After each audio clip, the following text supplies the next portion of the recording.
कई सालों पहले एक मूवी आई थी स्वदेश। Like the first role was like still being a teacher.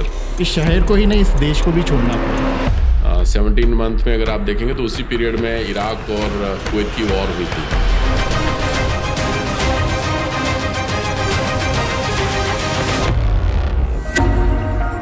अब वो जो डेस्टिनी शायद आप नहीं देख पा रहे थे, लेकिन आपके फादर ने देखी हो। कुवैत, कतर, बहरीन हमने स्टार्ट किए प्रोजेक्ट। अगर आप खुश नहीं हो तो आप किसी को भी खुश नहीं रख सकते।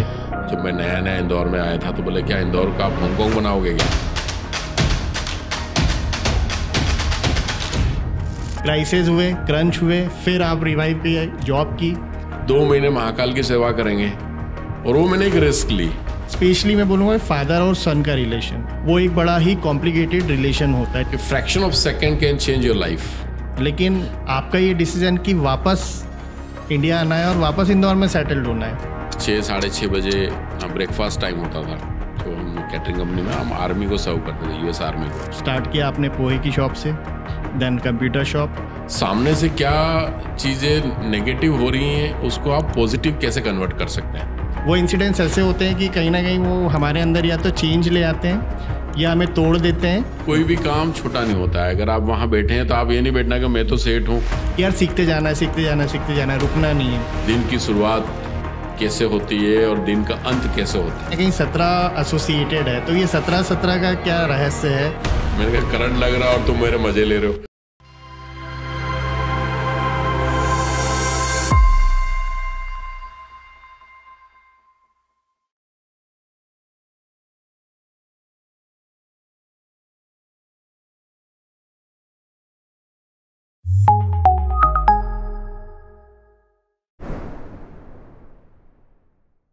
हमारा ऐसा मानना है कि जो इमोशंस और फीलिंग्स होती हैं वो कभी भी स्क्रिप्ट नहीं की जा सकती हैं। हालांकि एक मूवी स्क्रिप्ट हुई थी ऐसी, और कई सालों पहले एक मूवी आई थी स्वदेश। आप लोगों में से बहुत लोगों ने वो देखी भी होगी, जिसमें कैरेक्टर थे मोहन, और उस कैरेक्टर को निभाया था बॉलीवुड के सुपरस्टार शाहरुख खान ने। उस मूवी का एक मैसेज था, वो था come back to the roots. मतलब कहीं विदेश में सेटल होने के बाद, वहाँ काम करने के बाद अपने देश, अपने शहर वापस आना। तो उस मूवी की तो स्टोरी लगभग सबको आपको पता होगी, लेकिन एक ऐसी ही मूवी या कहें अनटोल्ड स्टोरी एग्जिस्ट करती है इंदौर में अभी। और ये इत्तेफाक की बात है कि इस स्टोरी के भी जो लीड हैं वो मोहन ही हैं। शाहरुख खान भले ही ना हो, लेकिन हैं वो मोहन ही। तो उस स्टोरी से मैं बहुत इंस्पायर हुआ, क्योंकि मैं काफ़ी कनेक्टेड हूँ सर से। और जब मैंने वो पूरी स्टोरी और डिटेल में स्टडी करी, जब मुझे ये पॉडकास्ट करना था, तो कई ऐसी चीज़ें जानी जो मैं चाहता था कि आप तक भी पहुँचे। क्योंकि ग्लोबलाइजेशन के इस दौर में हर कोई चाहता है कि हम बाहर जाएं, हम एब्रॉड सेटल हो। हम तो क्या, हमारे बच्चे भी बाहर जाएं, वो भी एब्रॉड सेटल हो। और अगर ऐसा ही होगा तो इस लोकल सिटी को कौन ग्लोबल बनाएगा। आज सर बहुत कंट्रीब्यूट कर रहे हैं हमारे इस इंदौर को ग्लोबल बनाने की। तो मैं इस आज के कन्वर्सेशन में वो स्टोरी आपको बताने वाला हूँ जिससे आप ज़रूर इंस्पायर होंगे, और आप भी कोशिश करेंगे कि कैसे हम हमारी कंट्री को और हमारी सिटी को कंट्रीब्यूट कर सकते हैं। Sir, welcome to the studio and the another episode of undiscussed podcast. मैं सर इस पॉडकास्ट के बारे में बताऊं तो इस पॉडकास्ट का सोल एम जो हमने रखा है वो है सेलिब्रेट करना हमारे लोकल हीरोज़ को। क्योंकि आज के टाइम में जो मैं पर्टिकुलरली देख रहा हूँ, हर चीज़ ग्लोबल होती जा रही है, हर चीज़ नेशनल होती जा रही है। हम इंस्पिरेशन ग्लोबल और नेशनल लोगों से तो काफ़ी ले रहे हैं, लेकिन कहीं ना कहीं लोकल लोगों को भूलते जा रहे हैं। और पर्टिकुलरली हमारा ऐसा मानना है कि अगर इंदौर ग्लोबल हो रहा है तो वो उन लोगों के कारण हो रहा है। वो ही लोग हैं जो कंट्रीब्यूट करते हैं इंदौर को ग्लोबल बनाने में। तो बस मोटिव वही है कि ऐसी स्टोरीज़, ऐसे लोकल हीरोज़ के बारे में हमारे इंदौर के लोगों को पता पड़े और वो इंस्पिरेशन ड्रॉ करें कि वो भी यहाँ रह के भी बहुत कुछ अचीव कर सकते हैं, बहुत कुछ कर सकते हैं। तो सर, मुझे बहुत सारी चीज़ें जब मैं इस एपिसोड के लिए रिसर्च कर रहा था तो पता पड़ी। शायद मैं आपसे कनेक्टेड तो पिछले 8 साल से हूँ, फिर भी मुझे वो शायद ऐसी 80 बातें भी नहीं पता होंगी जो रिसर्च करने पर पता पड़ी। और बोलते हैं ना, जब हम डिटेल में चीज़ें करने जाते हैं तो उसके हमें वो सारे एस्पेक्ट पता पड़ते हैं जो कहीं ना कहीं रूटीन लाइफ में हम मिस आउट कर जाते हैं। तो सर, हम इंदौर सिटी में रहते हैं और इंदौर की शुरुआत 2 चीज़ों से होती है। एक तो माँ अहिल्या से, जो काफ़ी कुछ करके गई हैं इंदौर में, और दूसरी होती है, चूँकि ये फूड कैपिटल है, तो पोहा से। और कहीं ना कहीं की जो आपकी भी स्टोरी है उसकी भी शुरुआत पोहे से ही होती है। अब वो खाने से नहीं होती है, लेकिन कुछ अलग चीज़ से होती है। तो मुझे तो वो बैक स्टोरी पता है कुछ कुछ जो मैंने पढ़ी, लेकिन आप बताएंगे तो वो लोगों को ज़्यादा कनेक्ट करेगा। थैंक यू आशीष यहाँ बुलाने के लिए, और मैं कोशिश करूँगा कि आपके सारे सवालों का जवाब दिया जाए। जैसा आपने बताया कि इंदौर की शुरुआत माँ अहिल्या से और पोहे से होती है, तो सबसे पहले तो माँ अहिल्या को सत सत नमन। और पोहे से आते हैं तो हमारा जड़े आप बोलेंगे तो हमारी बुनियाद वहीं से रखी गई।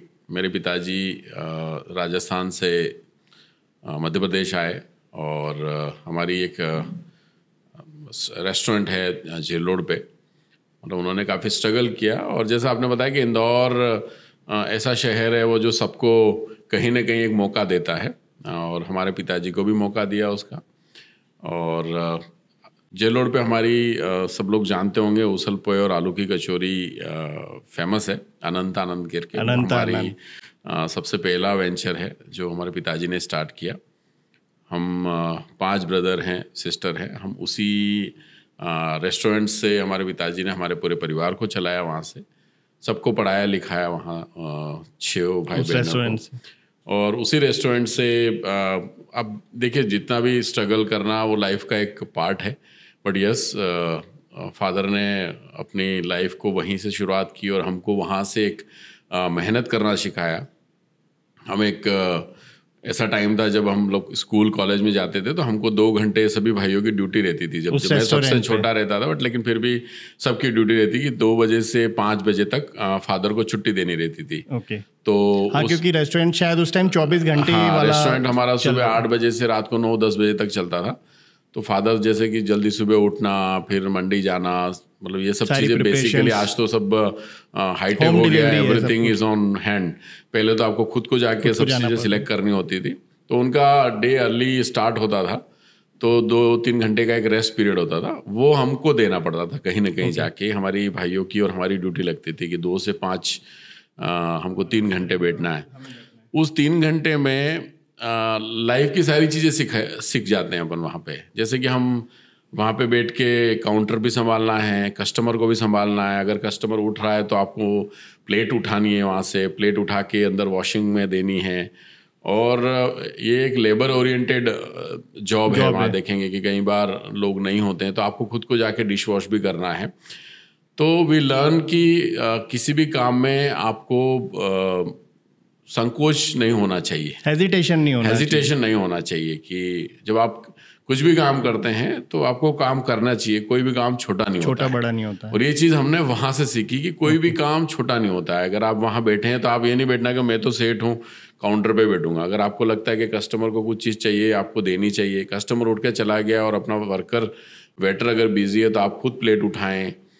ज़्यादा रश होता है तो आप खुद साफ करके सर्व भी करना पड़ता है। तो ये सारी चीज़ें वहाँ से हमने सीखी। जैसे कि मेरे आदर्श मेरे फादर रहे हमेशा से, और ये चीज़ें हमको लाइफ में कहीं ना कहीं बहुत काम आई, जो हमने हमारी रेस्टोरेंट से सीखी कि दिन की शुरुआत कैसे होती है और दिन का अंत कैसे होता है। इसलिए सर बोलते भी है कि जो प्रैक्टिकल लर्निंग होती है उसका एक बहुत बड़ा इम्पैक्ट होता है हमारी लाइफ में, जो शायद थ्योरेटिकल लर्निंग से नहीं आ पाता है। वो एग्जैक्टली मतलब वो ऐसा होता है कि बूंद बूंद से गड़ा भरता है। ऐसा काम है। और वो वाकई में जो सीखने को वहाँ प्रैक्टिकली मिलता है, वहाँ पे आपको देखिए, एक कोई बड़ी रेस्टोरेंट नहीं, एक छोटी सी रेस्टोरेंट है, और उसमें सब तरह के कस्टमर आते हैं, है ना। तो आपको सब तरह के कस्टमर से डील करना है ना। तो you should not be aggressive. एक वो बड़ी चीज़ है कि आप जब बिजनेस कर रहे हो, आप कुछ भी छोटे से बड़े सर्विस इंडस्ट्री तो आप कस्टमर कुछ भी बोल सकता है आपको, but you should not react for each and everything. ये बड़ी चीज़ है जो हमको होटल इंडस्ट्री से सीखने को मिलती है, क्योंकि वहाँ आपको हर तरह के कस्टमर मिलते हैं और हर तरह के कस्टमर का अपना एक वे ऑफ टॉकिंग होता है। कुछ अच्छे खुश होके जाएंगे, आपकी पीठ तब आएंगे। कुछ ऐसे भी होते हैं जो आपको डिफरेंट वे में ट्रीट करेंगे ऐसा। तो आई थिंक अगर वो कंप्लेन भी आती है तो you treat that as a feedback और उसमें अपनी लर्निंग को कोशिश करें कि यार ठीक है, हो सकता है हमसे कुछ गलती हुई हो और हम उसको रेक्टिफाई करना चाहिए। I think this is what life is, कि सीखें और गलतियों को करेक्ट करें और आगे बढ़ते जाएं। नहीं सर, जो आपने वो सीखने वाली बात बोली और वो जो बोली ना कि हम कुछ भी काम हमें कर लेना चाहिए, वो मैंने आपकी एक अभी गरबे के टाइम में हम लोग एक फ़ोटो सर्चिंग कर रहे थे वहाँ के वॉल के लिए, तो एक मैंने वो फ़ोटो देखा और उसमें बाकायदा मुझे वो दिखा कि आप सारे स्टाफ के साथ, जो हमारा स्वीपिंग स्टाफ है उसके साथ आप भी स्वीपिंग कर रहे हैं। तो ये हम्बलनेस वो शायद उसी वजह से आ पाई है कि जो आपने और जो आपके फादर ने आपको लर्निंग्स दी हैं कि काम छोटा बड़ा नहीं होता, लोग छोटे बड़े नहीं होते, सब इक्वल हैं और सबके साथ वैसे ही काम करना है और वही चीज़ हमें आगे बढ़ाती है। ये रही सर रेस्टोरेंट की बात, लेकिन रेस्टोरेंट उस जर्नी का एंड नहीं था। जहाँ तक अभी जो स्टोरी, अब चूँकि ये पिक्चर फॉर्मेट में है तो स्टोरी को हम आगे बढ़ाएंगे धीरे धीरे, क्लाइमेक्स भी होगा, मिड भी होगा। तो जहाँ मुझे पता पड़ा कि वो रेस्टोरेंट में आपने काम किया, नो डाउट, लेकिन उसके बाद कुछ ऐसे सर्कमस्टेंसेस बने कि आपको वो रेस्टोरेंट के साथ ही इस शहर को ही नहीं, इस देश को भी छोड़ना पड़ा। तो क्या वो रीज़न रहा कि आपको इंदौर को और इंडिया को छोड़ के जाना पड़ा, और गए तो आप कहाँ गए?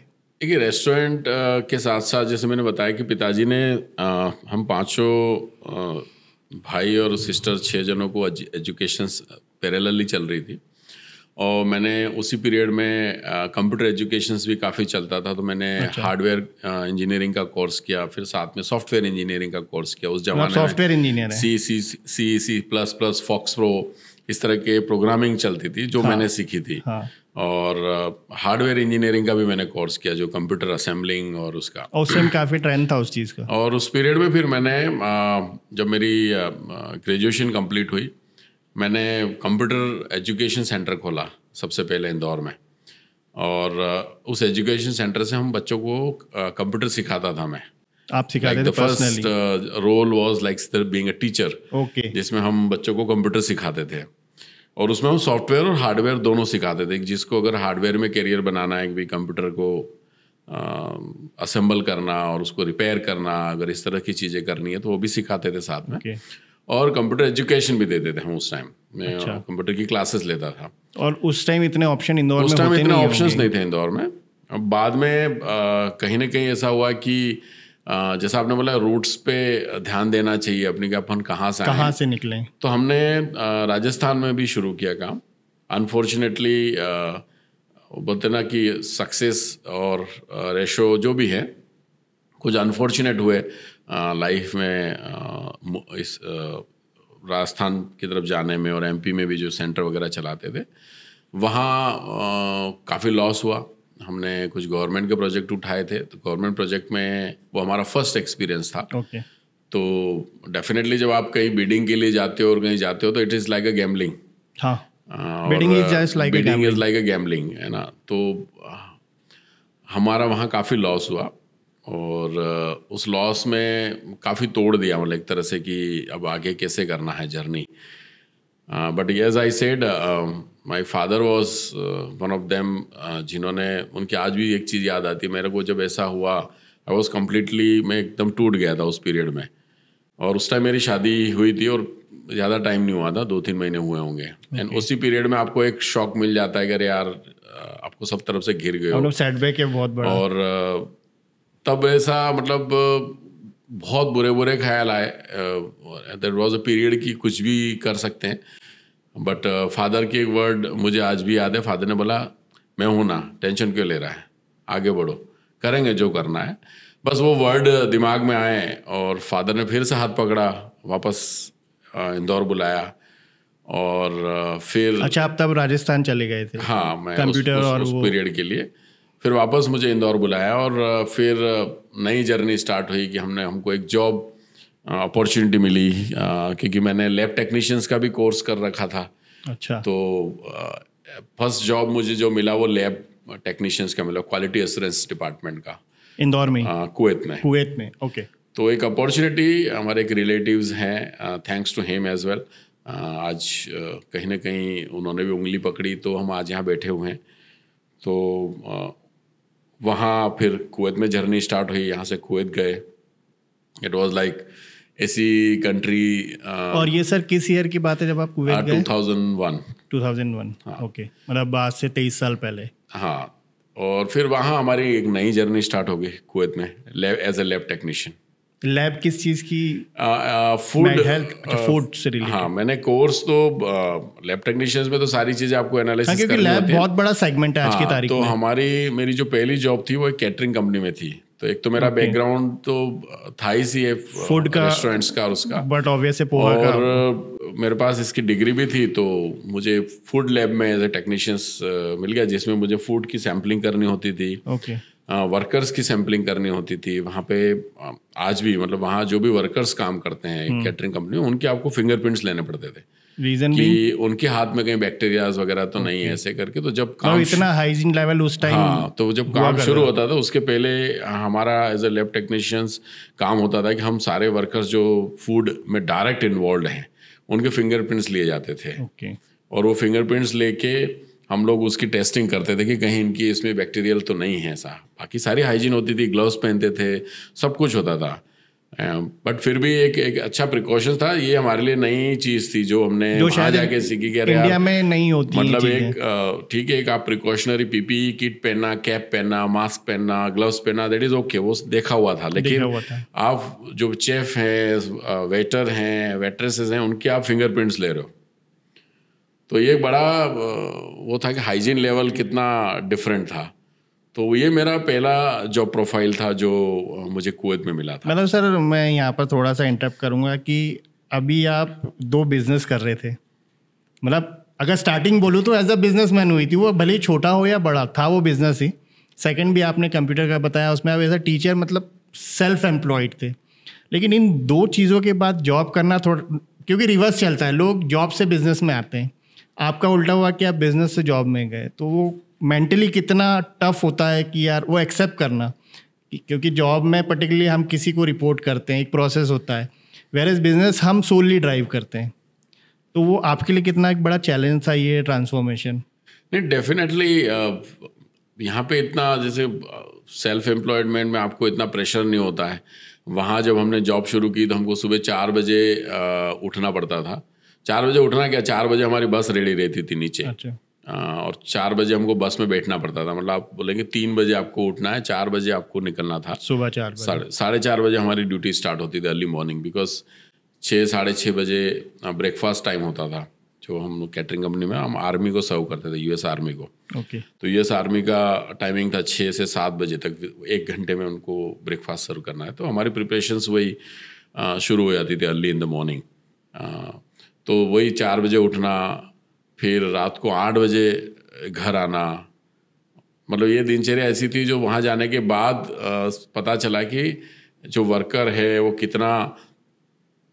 उसको कितना मोटिवेशंस की ज़रूरत होती है। नो डाउट प्रेशर हर काम में होता है, हर काम में होता है, लेकिन आप 10-12 घंटे एक साथ काम कर रहे हो, फिर आप और जाने के बाद भी वो लाइफ नहीं। आप जा रहे हो, रूम में जा रहे हो, रूम में आप नहा धो के सोना ही है, क्योंकि आपको फिर 3 बजे उठना है। हाँ, पर्टिकुलरली जॉब का रूटीन ही वही है। आपके पास कोई दूसरा ऑप्शन ही नहीं है कि आप कहीं जा रहे हो, ओनली एक्सेप्ट द वीकेंड। जो हमको फ्राइडे को छुट्टी मिलती थी, तो फ्राइडे को ही, और उस टाइम वहाँ पे ऐसे कुवैत में कोई थे भी नहीं कि कोई बड़ा सर्कल हो, इतना ज़्यादा कनेक्ट में तो कोई था नहीं, तो आपका जाने के लिए भी कुछ नहीं था। ये रहता था कि फ्राइडे को ठीक है, कुछ है तो बैठे रहे और इधर उधर घूमते रहे। उस टाइम फ़ोन भी ऐसे मोबाइल फ़ोन्स भी उस टाइम इतना नहीं था क्रेज, तो मोबाइल फ़ोन भी नहीं था, सोशल मीडिया। फ्राइडे को ऐसा रहता था कि फ्राइडे एक दिन मिलता था जो मैं घर पे फ़ोन लगाता था। ओके। और वो मैं लगाता था दोपहर में 2:30 बजे इंडिया टाइम पे, मतलब वहाँ की 12 बजे। हमारी होटल पे फ़ोन था और ऊपर हम लोग रहते थे, तो घर में सबको पता था कि 2:30 बजे फ़ोन आएगा। और वहाँ फ़ोन के लिए लाइन लगती थी जब हम लोग कुवैत में, और उसमें आपको टोकन देते थे। उसमें आपको लाइन में जाके आपको फिक्स टाइम देते थे कि आपको 5, सबको एक जैसा ही टाइम देते थे कि 5 मिनट मिलेंगे, 5 मिनट बात करना है आपको। तो वो 5 मिनट घर में सबको पता होता था कि 2:30 बजे फ़ोन आएगा मेरा। तो घर के सारे लोग रेडी रहते थे कि 2:30 बजे की पहली घंटी में फ़ोन उठा लेते थे घर वाले। और वो 5 मिनट हमारी बात होती थी, और that was the schedule fix था कि सालों तक चलता रहा ये, जब तक याहू मैसेंजर नहीं आया। है ना, मतलब ये मैं वो चीजें लेके जा रहा हूँ जो आज के सोशल मीडिया से डिफरेंट है। सोशल मीडिया एग्जिस्ट ही नहीं करता था। तो इसके बाद में याहू मैसेंजर आया, है ना, फिर हमने वो सीखा, मतलब कंप्यूटर तो हम जानते ही थे, बेसिक आपका क्लियर था। तो फिर याहू मैसेंजर में था, बट लेकिन घर पे कंप्यूटर नहीं था यहाँ पर। हाँ, ये भी चैलेंज तो है। हमारे जेल रोड पे ही इस तरह के कैफे हुआ करते थे पहले, साइबर कैफे हुआ करते थे जहाँ पे कंप्यूटर्स होते थे।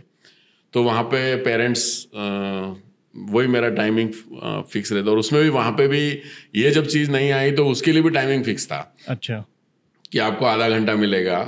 तो फेज 1 ये था याहू मैसेंजर में कि हम लोग चैटिंग करते थे। हाँ, पहले चैटिंग के ऑप्शन थे उसमें, उससे बात करते थे, वॉइस कॉल तो आती थी बात, लेकिन उसमें ये होता था पैसे कम लगते थे। हाँ। क्योंकि आप 5 मिनट बात करो और इधर आधा घंटा हम बात करते थे, तो पैसे भी कम लगते थे और हम चैटिंग भी करते थे, फोटो एक्सचेंज करना वहीं ऐसा। और फेज 2 आया जब याहू मैसेंजर में ही कैमरा एक्टिव हो गया, वेब कैम। तो फिर हम वेब कैम से देखने लगे, मतलब घर वालों के साथ। और ये हमारा सिलसिला चला 17 महीने तक। मैं जब फर्स्ट टाइम यहाँ से गया था, इसके बाद 17 महीने बाद में 1 महीने की छुट्टी पे आया था यहाँ पे, 17 मंथ में। उस पीरियड में माय बॉय हार्दिक उस टाइम ऑलमोस्ट 11 मतलब इस महीने 15 महीने का हो चुका था, 16 महीने का। तो मैंने उसको 16 महीने बाद ही उसको देखा था। अच्छा, मतलब तब तक मैम यहीं थे? हाँ, मैंने उसको 16 महीने बाद फर्स्ट टाइम हार्दिक को जब मैंने इंदौर एयरपोर्ट पे देखा था, तो 16 महीने में देखा था। और इंदौर आने के लिए भी ऐसा रहता है कि एक ही फ्लाइट चलती थी जेट एयरवेज की, एक सुबह चलती थी, एक शाम को। तो मैं बॉम्बे सुबह उतरा था और मुझे पूरा दिन बॉम्बे एयरपोर्ट पे बैठना पड़ा, क्योंकि सुबह की फ्लाइट की कनेक्टिविटी नहीं थी, कनेक्टिविटी पहले इतनी नहीं होती। तो मैं सुबह आया और शाम को फिर मुझे कनेक्शन मिला था। मतलब पूरा दिन एयरपोर्ट पे आप बाहर बैठे रहो, और शाम को मैं इंदौर आया था फॉर 30 days लीव। उस पीरियड में 17 महीने में काफ़ी चीज़ें की, काफ़ी स्ट्रगल किया, बहुत सारे इन एंड आउट देखे वहाँ पर भी। और वो जर्नी को डिफरेंट वे में आज जो बैठे हैं वो 17 महीने में सीखा हमने। क्योंकि सर बट ऑब्वियस होगी, एक सिटी में रहना, एक अपनी नेटिव कंट्री में रहना और फॉरेन ही चले जाना सीधे, तो बट ऑब्वियस कल्चरल डिफरेंसेस बहुत होंगे, खाने के डिफरेंस, जैसा आपने बताया कोई रिलेटिव नहीं, तो हम वहाँ एक तरह से अकेले ही होते हैं। एग्जैक्टली। तो बड़ा टफ फेज रहा होगा आपका। वो मैं थोड़ा सा काफी टफ रहा वो पीरियड, 17 महीने मैंने बताया। लेकिन यस, वो 17 महीने में हमको आप बोलेंगे तो 17 साल का एक्सपीरियंस दे दिया उसमें। ओके। जो 17 मंथ थे हमारे जो इनिशियल, उसमें काफ़ी स्ट्रगल किया, काफ़ी सब चीज़ें की हमने। बट उस वही हमारा एक टर्निंग पॉइंट भी रहा लाइफ का। ओके। 17 मंथ में अगर आप देखेंगे तो उसी पीरियड में इराक और कुवैत की वॉर हुई थी। हाँ।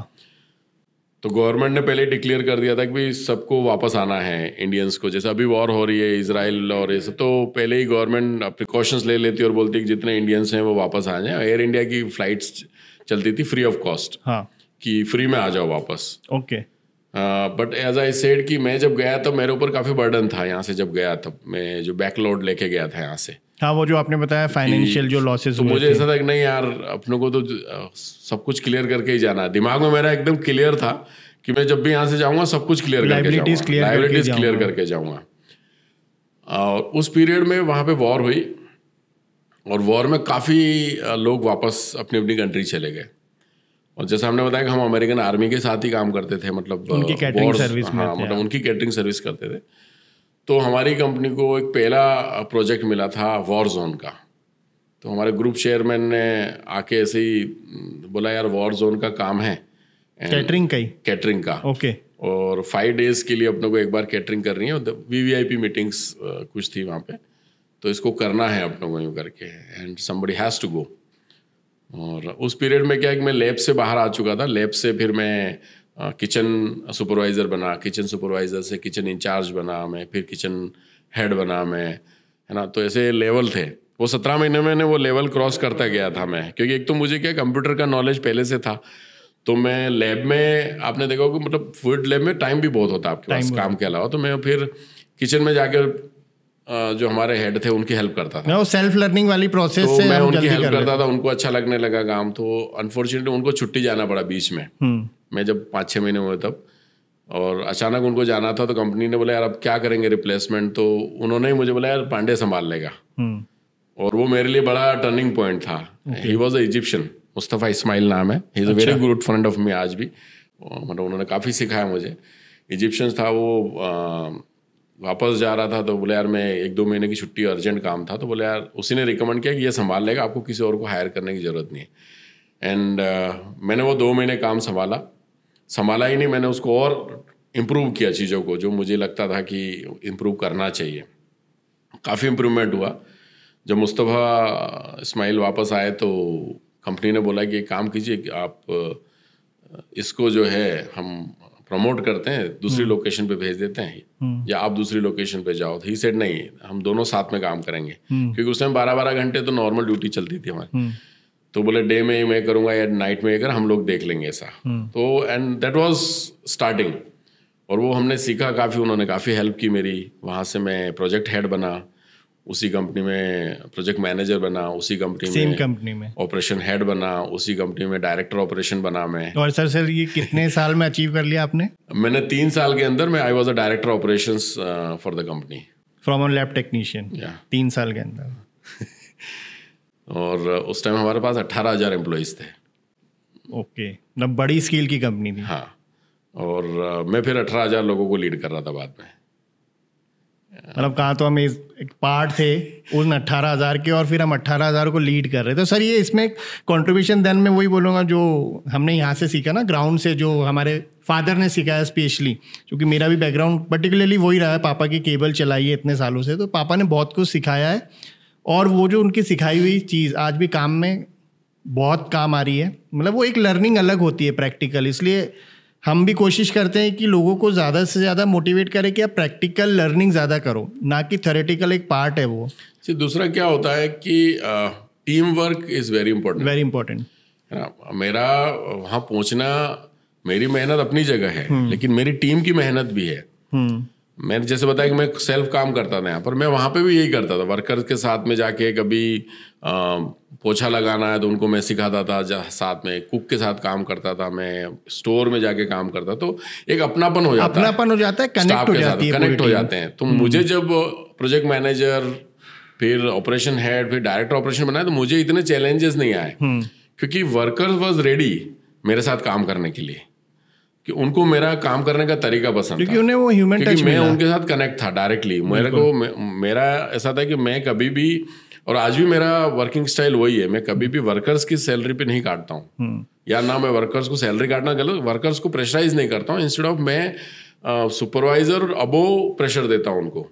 वर्कर्स अपना काम प्रॉपर करता है, ये जो बीच की जो चेन है वहाँ प्रॉब्लम आती है। ओके, तो कई बार वर्कर्स की जो प्रॉब्लम्स होती है वो आप तक नहीं आ पाती, क्योंकि इसके बीच में बहुत सारे फिल्टर लगे हुए हैं। बीइंग अ बॉस, आप जस्ट वो फिल्टर आप रखना चाहिए, filter it has to be there, एक प्रोटोकॉल होता है, लेकिन बीइंग अ बॉस आपको फिल्टर से डायरेक्ट कनेक्टिविटी आनी चाहिए वर्कर्स की। वर्कर्स को ये पता होना चाहिए कि यार सर के पास मेरा मैसेज ऐसे पहुंचाया जा सकता है, वे आउट पता होना चाहिए। तो और आपको बीच बीच में वर्कर से डायरेक्ट कनेक्टिविटी रखना चाहिए, जिसमें आपके साथ दूसरे कोई सुपरवाइजर नहीं हो, कोई प्रोटोकॉल ऑफिसर नहीं हो, आप अकेले जाओ, आप अकेले वर्कर के साथ बात करो। ओके, वहां आपको आपकी जितनी प्रॉब्लम्स हैं कंपनी की सब बता देगा वर्कर्स। ओके, कि टॉप टू बॉटम जो आपको जो रिपोर्टिंग करते हैं, जो व्हाइट कॉलर लोग टाई पहन के आपके साथ मीटिंग करते हैं, उनके नीचे के लोग क्या करते हैं, और नीचे के लोग कितना सफर कर रहे हैं, कितना खुश हैं, वो सब बताएगा। वो आपको जो ग्राउंड पे वर्कर है वही बताएगा, और वो आपको तब बताएगा जब आप उसके गले में हाथ डाल के चलोगे। Definitely, this is what I feel. I may be wrong, पर मेरा काम करने का आज भी तरीका वही नहीं, सही वही है सर, क्योंकि हम जब तक बेसिकली ग्राउंड पे कनेक्ट नहीं करेंगे, हमको ग्राउंड रियलिटी भी पता नहीं होगी। तो वो एक अच्छा पर्टिकुलरली जब हम काम करते तो एक अच्छा प्रोसेस है, वो कनेक्ट होना चाहिए हमें। वो बहुत मतलब मुझे कंपनी में, आज भी आप जाओगे कुवैत में, कंपनी में बोलो मोहन भाई के नाम से ही जानते हैं हर कोई। मैं प्रोजेक्ट हेड बना, सारा ऊपर तक गया, मैं सर कहना और ऐसा लेबर मुझे कभी नहीं, वर्कर कोई भी नहीं बोलता, मोहन भाई ही बोलते थे सारे। मोहन भाई बोलते थे सारे भी, आज भी अभी मतलब ऐसा होता था कि मोहन भाई ने बोला तो करना है काम। That is what our achievement is like, कि आप सर, उनका ऐसा था कि सर ने अगर कमिटमेंट किया तो काम सर बोल के गए तो करना है, और सर ने अपने को जो बोला वो होना है। ऐसा नहीं होता था कि मैं कुछ बोल के आया और वो काम नहीं हो रहा है। ओके, तो सर ये फेज़ 1, मुझे जहाँ तक अभी और स्टोरी आगे बढ़ेगी, ये फेज़ 1 ही लगा कि जब आप ये वाला जो पर्टिकुलरली चैलेंज है पूरा किया आपने, जो आपने बताया कि पूरी लाइबिलिटी क्लियर ऑफ करनी थी, उसके बाद आपने बताया आप इंडिया आए, उसके बाद क्या रहा सीन? आप इंडिया रुके कि फिर वापस गए? एक्चुअली मैं जब आया 17 महीने बाद तो मैं वन वे टिकट लेके ही आया था। अच्छा। कि वापस नहीं जाना है करके। अच्छा। क्योंकि मैं जब वापस आया तो मेरी सारी लाइबिलिटीज खत्म हो गई थी। मैं तब तक एक अच्छी पोजीशन पे था कंपनी में भी। I was not a lab technician, I was a project head उन 17 महीने में, इवन अबव दैट। मेरे पास उस टाइम 5-6 लोकेशंस काम अंडर में थी। बट ऐसा था कि बस अब नहीं जाना वापस, अब नहीं जाना वापस, अब हो गया। वो अटैचमेंट रहता है, एक वो भी रहता है, और दूसरा क्या है कि अपने पास जो लाइबिलिटीज थी और अपने सपने कोई बड़े नहीं थे, तो अपने को लाइबिलिटीज खत्म हो गई और कुछ बच्चे पैसे थे जेब में। मैं कहा चलो अब तो इंदौर जाएंगे, इंदौर में कुछ ना कुछ तो करेंगे। ऑलरेडी एक बिजनेस यहाँ सेट था। हाँ, हमारा तो कुछ नहीं तो होटल में ही बैठेंगे एटलीस्ट। अभी ये तो है कि अपने ऊपर कोई लाइबिलिटीज नहीं है। बिल्कुल। तो वो उसमें आया था, लेकिन अगेन फिर वही 1 महीना कैसे निकल गया पता ही नहीं चला। और जब वापस फादर ने मुझे पूछा तो मैंने कहा मैं तो नहीं जा रहा हूँ वापस। तो फादर ने अगेन से नहीं, ऐसा नहीं है बेटा, अभी तुम अभी एक स्टेप लिए आगे, थोड़ा और मेहनत करो, बच्चों को लेके जाओ साथ में, है ना, कोशिश करो फैमिली ले जाओ और वहाँ सेट होने की कोशिश करो, दूसरे लोगों को भी कोशिश करो कि आप ले जाओ। और फादर ने कन्विंस किया मेरे को, कहीं ना कहीं वाइफ को भी कन्विंस किया उन्होंने कि, और फादर का ऐसा था कि जहाँ पे भी रहो फैमिली के साथ रहो। फिर मैं जब गया तो विद इन 2 मंथ मैंने फिर वहाँ चाहते से बोल सकते हो आप 1-2 महीने में मैंने फैमिली को वहाँ बुला लिया था वापस। और इसके बाद फेज़ 2 स्टार्ट हो गया, वही डिफरेंट वे में काम करना, मेहनत करना, फिर कुछ ना कुछ इन्वेस्टमेंट इधर उधर करना, सेल्फ बिजनेस स्टार्ट किया। फिर वहाँ पे हमने दुबई में, कुवैत में हमने 2004 में मैंने पहला खुद का कुवैत में बिजनेस सेटअप किया था। हमने ट्रेडिंग कंपनी हमने स्टार्ट की थी वहाँ पे। मैं जॉब भी कर रहा था, ट्रेडिंग करते थे हम, सब तरह की छोटे मोटे प्रोजेक्ट लेते थे हम लोग ऐसा। तो वो एक जॉब के साथ मेरा उसमें कॉन्फ्लिक्ट कुछ भी नहीं था, मेरा जॉब अलग था, ये मैं वर्क अलग करता था। और फिर मैंने उसमें भी कुछ लोग रखना शुरू कर दिए, धीरे धीरे से ये जर्नी चलती गई फिर। तो अच्छा सर, अभी इसमें थोड़ा सा मैं आपको रोकूंगा। तो जो मैं कभी इंसिडेंस जो अभी आया सामने, इसमें मैं पूछूंगा कि आप डेस्टिनी और बोलेंगे ना कि एक मैनिफेस्टेशन होता है किसी का, जैसे आपने मैनिफेस्टेशन वाला तो क्लियर कर दिया कि मेरे कोई बड़े सपने थे नहीं, लेकिन एक डेस्टिनी होती है उसके बाद। आप तो वापस आ गए और आपका जाने का भी मन नहीं था। अब वो जो डेस्टिनी शायद आप नहीं देख पा रहे थे, लेकिन आपके फादर ने देखी वो, क्योंकि आप हो सकता है इंदौर रुक जाते तो जहाँ जाए वो नहीं होते। तो ये क्या रहा कि बट ऑफ कोर्स जैसे क्या पुराने टाइम में ये होता है कि पेरेंट्स कभी भी फोर्स नहीं करते थे कि यार तू मुझे छोड़ के जा, वो हमेशा यही चाहते थे कि फैमिली हमारे साथ रहे। लेकिन वहीं अपोजिट आपके फादर की बात करें तो उन्होंने आपको वापस भेजा और इस बार फैमिली के साथ भेजा। तो क्या आप मानते हैं कि कुछ लिखा था जो शायद उन्होंने पढ़ा, आप नहीं पढ़ पा रहे थे उस टाइम, क्योंकि आप तो आ गए थे वापस वन वे टिकट लेके? तो वापस जाने को आप कैसे देखते हैं? जैसे मैंने बोला, मैं फादर के काफ़ी क्लोज था एंड डेफिनेटली फादर ने भी काफ़ी मेहनत की। रेस्टोरेंट्स में 1 से 2, 2 से 3 इन्होंने भी नंबर ऑफ रेस्टोरेंट्स से स्टार्ट की इंदौर में। बट यस, दूरदृष्टि जैसे बोलते हैं वो डेफिनेटली पेरेंट्स के पास होती है अपने लिए, कि हम आज जो अलग सोचते हैं लेकिन पेरेंट्स आपके बारे में और आगे सोचते हैं, क्योंकि वो उस चीज़ को कर चुके होते हैं। तो उनको लगता है कहीं ना कहीं ये स्थिर ना हो जाए यहाँ पे आके। और डेफिनेटली उनका जो मुझे उन्होंने प्रेशराइज नहीं किया जाने के लिए, मुझे उन्होंने जब समझाया मुझे कि क्यों जाना चाहिए, कन्विंसिंग हो गई मेरे में, उसमें उन्होंने किया तो चला गया। बट यस, अगेन वहाँ जाने के बाद में काफ़ी उनका सपोर्ट रहा, मॉरल सपोर्ट। उनको पता था कि जाने के बाद, बट जब फैमिली आ गई, हार्दिक वॉज विथ मी देयर, फिर फैमिली आ गई आपके साथ में, तो आपके वो जो दिन अच्छा जो सर्कल नहीं था वो एटलीस्ट आपके पास एक कोई है, हमारा कोई जो मिल गया वहाँ पे कि नहीं यार ठीक है यार, अब शाम को जाऊँगा तो देयर इज़ अ फैमिली, कि मुझे कहीं जाना है, 1-2 घंटे घूमना है। तो और वो फिर आपको काम करने का अपना एक मजा होता है फिर, एंड वो कहीं ना कहीं काफ़ी वर्कआउट किया। जब फैमिली साथ में आ गई तो उनका हेल्प मिलनी शुरू हो गई फिर। ओके। तो सर ये आपने बताया कि प्रोजेक्ट ट्रेडिंग और इसके साथ IWM में आपकी कैसे जर्नी शुरू हुई?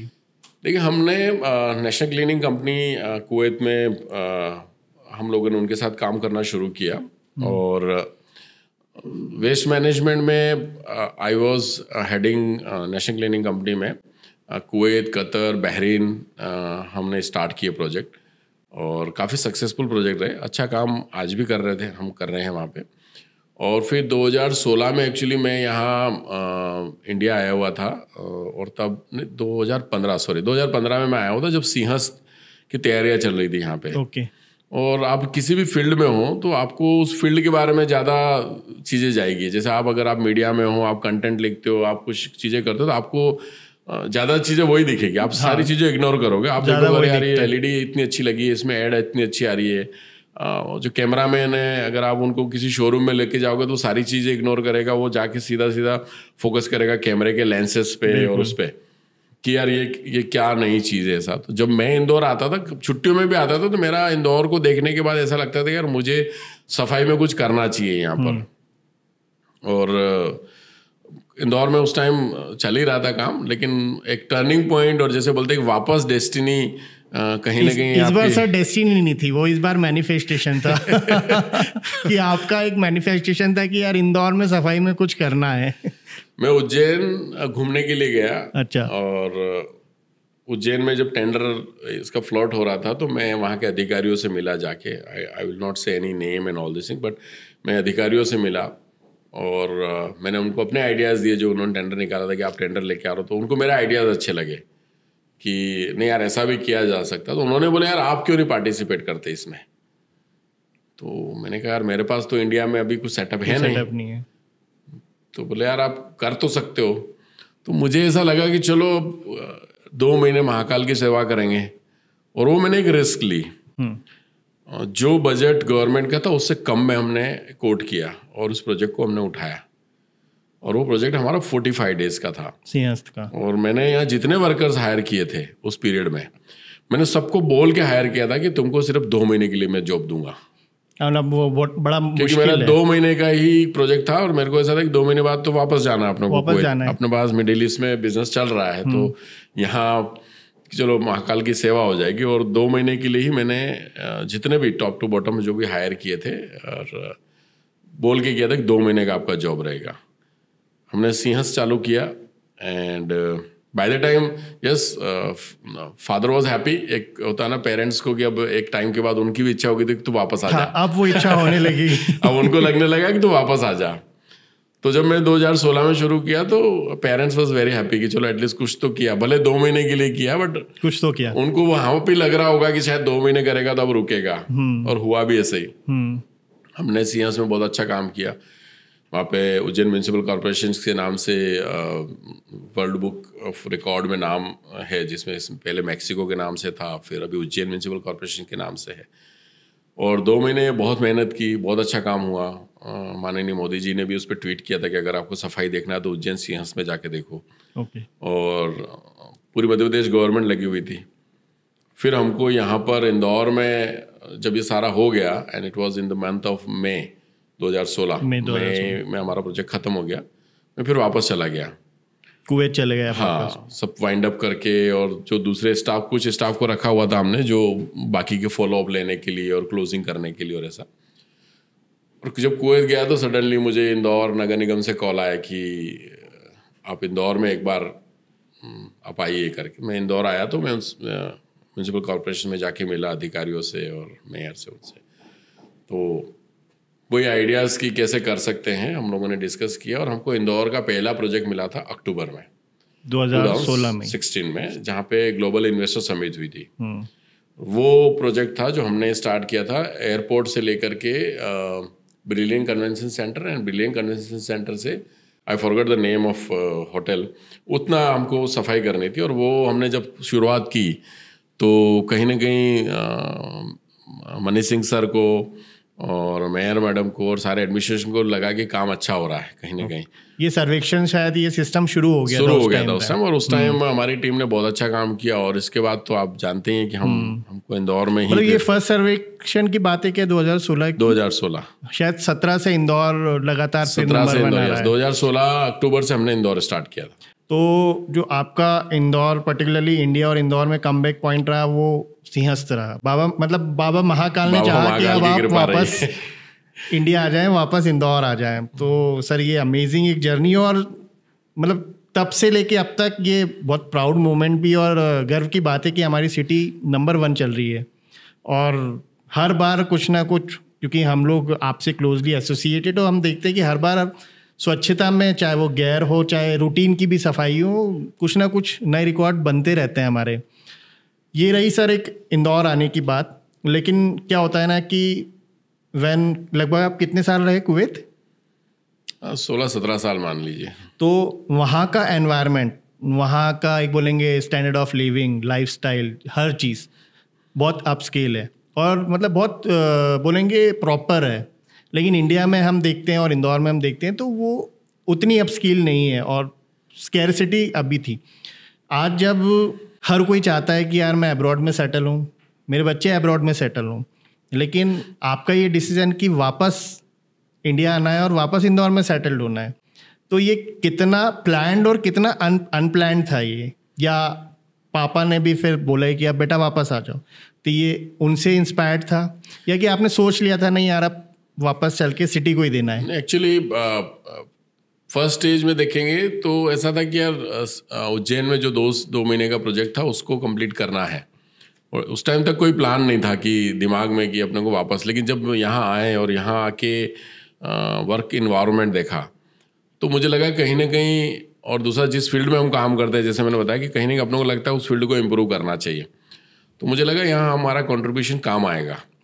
और फिर वो क्लिक हुआ कि नहीं यार why don't we come back. तो फिर हमने फैमिली में डिस्कस करना शुरू किया जब वापस गया, और फिर अनफॉर्चुनेटली और फॉर्चुनेटली जैसा भी बोलो हमें इंदौर मिल गया डेस्टिनी काम करने के लिए। तो एक नया जो थी इच्छा कि जाएं कि नहीं जाएं, वो कंफर्म हो गई कि अब अपने को इंदौर जाना है। और फिर वही इंदौर के लिए कुछ ना कुछ करने की बात आई। तो हमारा तो शुरू से मैंने बताया कि वर्किंग वे वही होता है कि हम ग्राउंड से शुरू करते हैं कि वर्कर्स को जितनी चीज़ें ग्राउंड लेवल के वर्कर्स को पता होती है ना, वो टॉप लेवल को पता नहीं होती है हर फील्ड में ही ना। और स्पेशली वेस्ट मैनेजमेंट ऐसा सेक्टर है जो पूरा तरह से वर्कर ओरिएंटेड है, जहाँ पे ग्राउंड वर्कर्स के पास नॉलेज होता है, ठीक है, वो उसको आपको गाइडेंस देना होता है प्रॉपर कि उसको एग्जीक्यूशन कैसे करना है। और वही हमने इंदौर में किया। मतलब जब हमने शुरुआत की, नो डाउट किसी भी काम को शुरू करते तो कुछ ना कुछ प्रॉब्लम्स तो आती हैं इनिशियली, वो इंदौर में हमने भी फेस की। लेकिन धीरे धीरे जब लोगों को लगने लगा कि यार ये अच्छा काम हो रहा है, तो वही जो प्रॉब्लम्स थी वो पॉजिटिव चीज़ हो गई। जो नेगेटिविटी थी या नेगेटिव काम हो रहे थे या, तो वो पॉजिटिविटी में आ गए। तो जो लोग भी थे कि अरे यार प्राइवेट कंपनीज आ रही हैं कुछ होगा, लेकिन उस चीज़ को पॉजिटिवली लिया सब लोगों ने। ओके तो सर इस पर्टिकुलरली स्टोरी के पार्ट से या फिल्म के पार्ट से मुझे ये समझ में आया है कि जो सेल्फ लर्निंग वाला पार्ट होता है वो जब तक आप में है तो आपको कोई नहीं रोक सकता, क्योंकि आप स्टार्ट किया आपने पोहे की शॉप से, देन कंप्यूटर शॉप, क्राइसिस हुए, क्रंच हुए, फिर आप रिवाइव किए, जॉब की, फिर उसके बाद जो जॉब में आपने सेल्फ लर्निंग की उससे आपको आउट ऑफ द टर्न जो भी प्रमोशन मिलते गए। मतलब वो हर बार एक सीखने की जो होती है ना किसी इंसान में प्रवृत्ति कि यार सीखते जाना है, सीखते जाना है, सीखते जाना है, रुकना नहीं है, वो आपने पूरी की।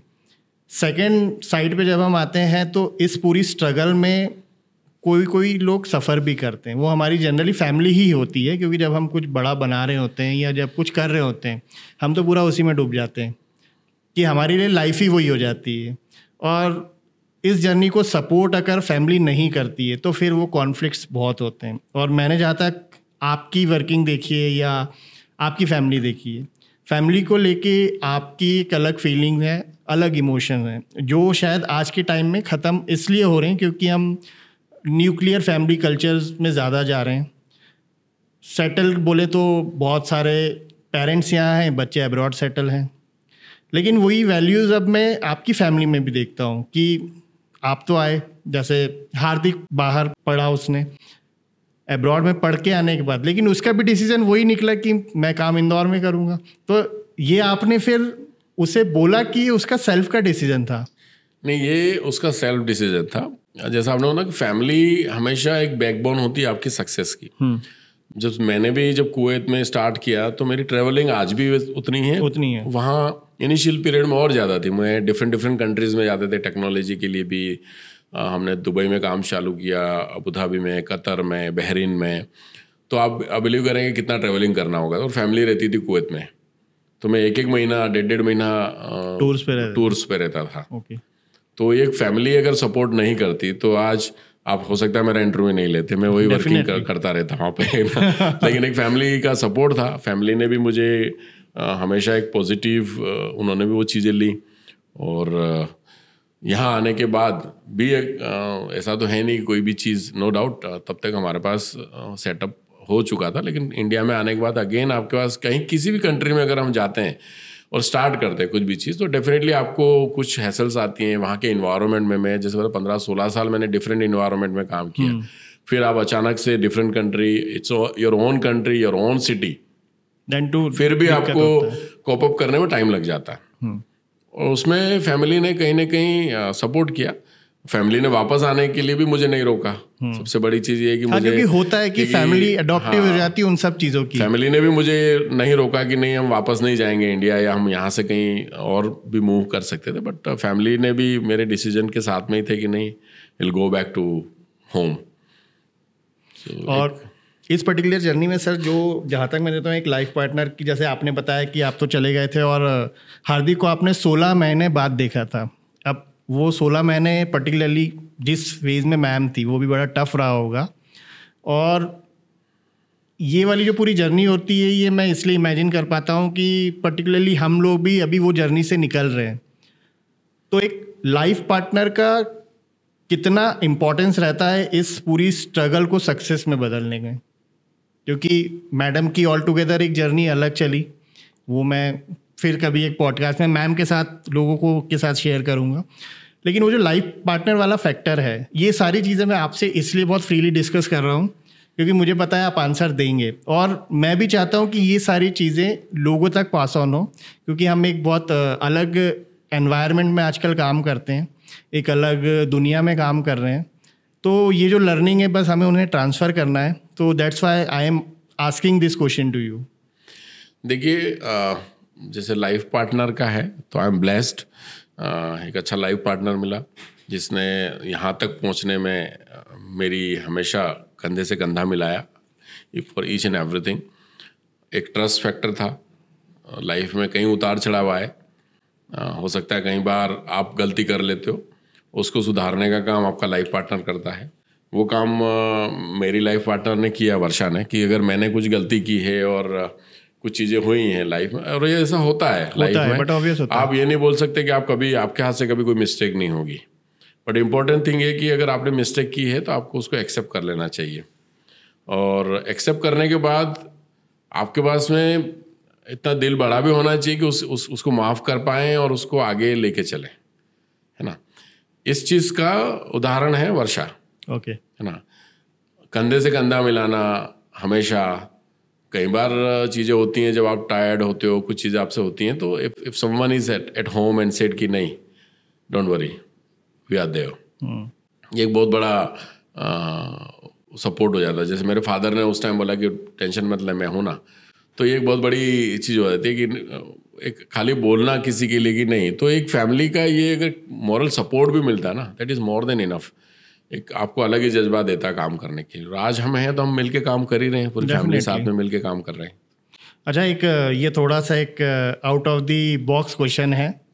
जनरली हमने देखा है कि लोग 17 नंबर को बहुत अनलकी मानते हैं, मतलब 17 मतलब खतरा बोला जाता है बेसिकली।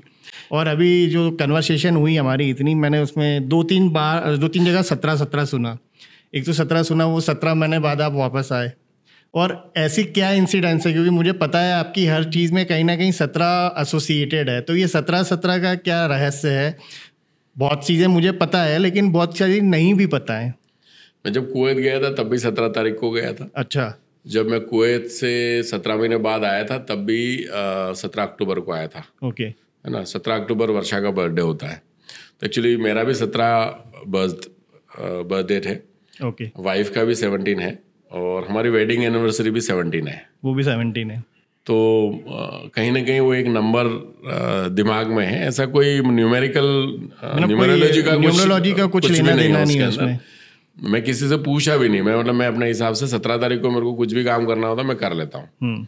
ना, चाहे उस दिन कुछ भी हो, मतलब पता नहीं ऊपर वाले की बोलो महाकाल की कृपा है कि काम सब ठीक होते हैं। तो 17 नंबर का यही एक लॉजिक है कि एनिवर्सरी और बर्थडे 17 का है, तो कहीं ना कहीं लगता है कि ये 17 नंबर है जो आज मुझे यहाँ और मुझे सपोर्ट कर रहा है लेके चलने के लिए। तो इसलिए मैं हर चीज़ मैं कोशिश करता हूँ कि 17 तारीख को काम हो। बस यही एक रीजन है इसका 17 नंबर का। न्यूमेरोलॉजिकल कनेक्शन ऐसा कोई कनेक्शन नहीं है, वो मतलब वो भी डेस्टिनी का पार्ट है कि मिल गए डेट्स और वो 17 सबसे चला आ रहा है। तो सर लाइफ में कई ऐसे इंसिडेंट्स होते हैं जो जैसे आपकी लाइफ में तो काफ़ी सारे हुए हैं, और वो इंसिडेंट्स ऐसे होते हैं कि कहीं ना कहीं वो हमारे अंदर या तो चेंज ले आते हैं या हमें तोड़ देते हैं या हमें वो जीवन भर वो चीज़ की वैल्यू करा देते हैं जो शायद हम पहले नहीं करते थे। रिसेंट में आपके साथ एक इंसिडेंस हुआ था लास्ट ईयर, मुझे इसलिए पता है क्योंकि कनेक्ट हुए हैं हम लोग तो, और ये पर्टिकुलरली हर किसी की लाइफ में होता नहीं है वो इंसिडेंस कि मौत के मुंह से वापस आ जाना। और वो एक पर्टिकुलरली जब मैं कोविड में हम लोगों ने बहुत सारी चीज़ें देखी, तो पर्टिकुलरली मौत को बहुत करीब से बहुत लोगों ने देखा, बहुत लोग बच के वापस आए, तो उनके भी अपने एक्सपीरियंस हैं। तो आपके साथ एक ये एक्सपीरियंस हुआ था, तो क्या वो आपकी फीलिंग थी? मतलब वो एक बहुत ऐसी चीज़ होती है कि वो हमारे कंट्रोल में ही नहीं है, हम उसमें कुछ भी नहीं कर सकते, लेकिन आके वापस चली गई। तो वो क्या वो इंसिडेंस रहा, और उस फेज़ में पर्टिकुलरली जब आप पूरा 2 महीना आउट ऑफ द फील्ड थे, क्योंकि मुझे पता है कि आप ऑन फील्ड रहना ज़्यादा पसंद करते हैं, अभी भी आपकी बॉडी में, पैर में, हाथ में, वो सब जगह रॉड, उस एक्सीडेंट की रॉड पर तो भी आप ऑन फील्ड रहते हैं। तो वो क्या वो इंसिडेंस था, और उस चीज़ की लर्निंग क्या आज तक आपको इम्पैक्ट कर रही है? लाइफ के कुछ इंसिडेंट वाकई में आपको सिखाते हैं चीज़ों को। मेरे साथ 2 बार हुआ। एक बार मैं अपनी कॉलोनी में होली खेल रहा था, तो हमारी कॉलोनी में गार्डन है जहाँ पे हम होली खेल रहे थे सारे दोस्त लोगों के साथ में, बच्चे भी थे वहाँ पे। और होली ख़त्म होने के बाद मैंने अचानक से एक पोल को हाथ लगाया और उस पोल से मैं चिपक गया। और ऐसा था वो कि मतलब एक तरह से मैं कम्प्लीटली, मुझे फेंक दिया, एक तरह अनकॉन्शियस हो गया। तो उस टाइम मेरे जो भी दोस्त लोग थे कॉलोनी के, उनको लगा कि मतलब सीरियस हो चुके हैं, बट वो मेरे को एक मौत के मुंह से वापस आना था। जब मुझे होश आया, उठा, तो मेरे कॉलोनी के एक दोस्त थे, उन्होंने बोला यार आज पांडे जी जो है ना, आपने शिव जी वाला काम किया है। मैंने क्यों भाई? बोले वो शिव जी ने जैसे विश पिया था ऐसा आपने किया। मैंने कहा मैंने ऐसा क्या किया यार, तुम तो मेरा मजाक उड़ा रहे हो। मैंने कहा करंट लग रहा और तुम मेरे मजे ले रहे हो। बोले यार यहाँ इतने सारे बच्चे थे, अगर किसी बच्चे को अगर लग जाता तो पता नहीं क्या होता। तो आपका झटका लगने के बाद में सब कॉन्शियस हो गए यहाँ पे, और गार्डन की पूरी लाइटें बंद हो गई, मतलब एक प्रिकॉशन ले लिया। लेकिन अगर किसी छोटे बच्चे, सब बच्चे खेल रहे थे, सब बच्चे खेल रहे थे, वो एक इंसिडेंट था। इसके बाद जो सबसे बड़ा इंसिडेंट जो लाइफ का हुआ, जब मेरा एक्सीडेंट हुआ, मैं वाइफ और हमारा एक्सीडेंट जब हुआ तो अब 70 फीट नीचे खाई में गाड़ी गिरी थी, कंप्लीट लॉस। और रात को 12-1 बजे ये इंसिडेंट हुआ, और उसमें मतलब मुझे ऐसा लगता है कि I was the first person. जब मुझे लोग बचाने आए तो जो बचाने वाले थे वो बोले थे कि हम पहली बार यहाँ जिंदा लोगों को बाहर निकाल रहे हैं। अभी 4 दिन पहले फिर उसी जगह पे एक्सीडेंट हुआ। कहाँ पर हुआ था ये एक्सीडेंट? ये मैं गांव जा रहा था, बांसवाड़ा के पास में हुआ था। मेरे घर से 20 किलोमीटर पहले, नेटिव प्लेस है, वहाँ से 20 किलोमीटर पहले। और वो विदिन अ सेकेंड हुआ, मतलब जो इंसिडेंट था वो। और वो ऐसा था कि आज भी अगर उस गाड़ी के और उसके आप पिक्चर्स देखोगे तो सब कोई बोलेगा कि इसमें कोई बचा नहीं होगा। और उसके बाद तो लाइफ चेंज ही होगी एक्चुअली, नो डाउट। जब आप इस तरह से देखते हैं तो हेल्थ इश्यूज तो आते ही आते हैं, बट ठीक है, मुझे लाइफ में हमेशा से रिस्क लेना पसंद रही है। मैं जब वापस वहाँ से आए, धीरे धीरे रिकवर हुए, काफ़ी ऑपरेशंस हुए पैर में, हाथ में, अभी जैसे आयरन मैन बना के रखा है डॉक्टर ने मेरे को। बट धीरे धीरे उनसे बाहर आए। बट एक चीज़ सीखी लाइफ में कि fraction of second can change your life. Definitely, है ना। मिनट्स तो बहुत दूर की बात है, सेकेंड्स में काम हो जाता है। सो फ्रैक्शन ऑफ सेकेंड में आपकी लाइफ को चेंज होती है ना। अगर हम जब वहाँ गए और अगर उस टाइम कुछ हो जाता तो आपसे चाहिए, मतलब आप क्या लेके आए थे, वो बोलते ना क्या लेके आए क्या गया, आपको कुछ नहीं पता आपके बारे में लाइफ में। तो मुझे लगता है कि लाइफ में आपको अच्छे काम करते रहना चाहिए और लाइफ को एंजॉय करते रहना चाहिए, आपको आज में जीना चाहिए, है ना। मेरा एक दोस्त है, बोलते life is like ice, melt हो रही है वो, है ना, तो enjoy before it melt, okay, है ना। तो आइस की तरह मेल्ट होने से अच्छा है ना कि आइस धीरे धीरे मेल्ट होती है, इससे अच्छा है कि आप उसको एंजॉय करते जाए लाइफ में। तो आप जो भी कमाते हैं, whatever it is your earning, whatever you are doing, I think spare some time for you, okay. मतलब ये, और मैं वो करता हूँ, आपने शायद मेरे को लाइफ देखी होगी, तो मैं वो करता हूँ। मुझे मेरे दोस्तों के साथ जाना है, तो अगर मुझे अभी फ़ोन आ जाएगा दोस्तों के साथ जाना, मैं चले जाता हूँ, है ना। मेरी फैमिली भी नहीं रोकती मुझे। सेम टाइम अगर मेरी फैमिली बोल देती है कि अपने को कहीं घूमने जाना, मैं चले जाता हूँ। वर्क पोस्टपोन कर सकता हूँ मैं, है ना, कमिटमेंट नहीं। अगर मेरा, और क्योंकि ये ऐसा कमिटमेंट है जिसमें आप सेल्फ एंजॉय करते हो, डेफिनेटली, है ना। तो वो जो आपका, यही चीज़ है जो आपको मोटिवेशंस भी देती है, यही चीज़ है जो आपको फ्रेशनेस भी देती है। मतलब सर बोलते हैं ना कि अगर आप खुश नहीं हो तो आप किसी को भी खुश नहीं रख सकते। तो इम्पोर्टेंट चीज़ यही है कि आपको अपने ऊपर खर्चा करना आना चाहिए। एन्जॉयमेंट की बात की सर आपने, और मुझे पता है आप काफ़ी एडवेंचरस भी हैं और काफ़ी एक्सप्लोर करते हैं। मेरे हिसाब से पता नहीं, अभी वो आप बताएंगे कि आप बहुत सारी कंट्रीज़, बहुत सारी सिटीज़ एक्सप्लोर कर चुके हैं। तो लगभग कितनी कंट्री अभी तक आप ट्रैवल कर चुके हैं? क्योंकि मैं उससे एक अनदर क्वेश्चन है मेरा कि उससे मैं कुछ डिराइव करूँगा और लोगों के भी बहुत काम आएगा, हमारी सिटी के लिए भी बहुत काम आएगा। लगभग आप कितनी कंट्रीज़ अभी तक ट्रैवल कर चुके हैं? यार नंबर्स तो याद नहीं है कि, लेकिन डेफिनेटली ये रहता है कि साल में 3-4 जगह जाने की कोशिश करते हैं। प्लस अगेन बिजनेस के लिए जाना पड़ता है, कहीं ना कहीं आप एग्जीबिशंस और कॉन्फ्रेंसेस वगैरह में जाते हैं। कंट्री तो काफ़ी घूमे हैं, और जब भी कहीं घूमते हैं तो कुछ ना कुछ नया सीख के आते हैं, नॉलेज लेके आते हैं, और उस नॉलेज को और अच्छी चीज़ को कहीं ना कहीं अपने ऊपर भी और अपनी सिटी के ऊपर भी इम्प्लीमेंट करने की कोशिश करते हैं। आज सर हम देख रहे हैं कि इंदौर जो है पर्टिकुलरली हमारा आप एक फील्ड में तो उसको एम्पावर कर ही रहे हैं स्वच्छता में, और हम जितनी हाईटेक टेक्नोलॉजी आज इंदौर में देखते हैं वो पर्टिकुलरली कुछ सिटीज़ में अवेलेबल होगी लेकिन मेजर में नहीं है।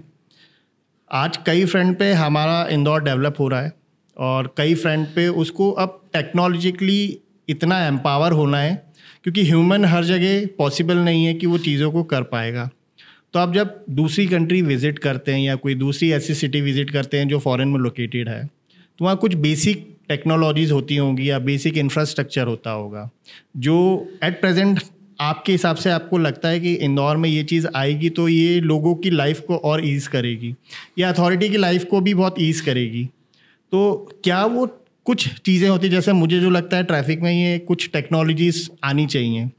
फिर अब जो मुझे लगता है कि जब हम देख रहे हैं कि आज एयर पॉल्यूशन या जो नेचर से रिलेटेड कुछ कंजर्वेशंस की चीज़ें हैं, जैसे चाहे हम सोलर की बात करें, सोलर एक बहुत अब लोग लगा रहे हैं धीरे धीरे, तो नेचर्स को भी हमको कितना प्रोएक्टिवली प्रिजर्व करना चाहिए।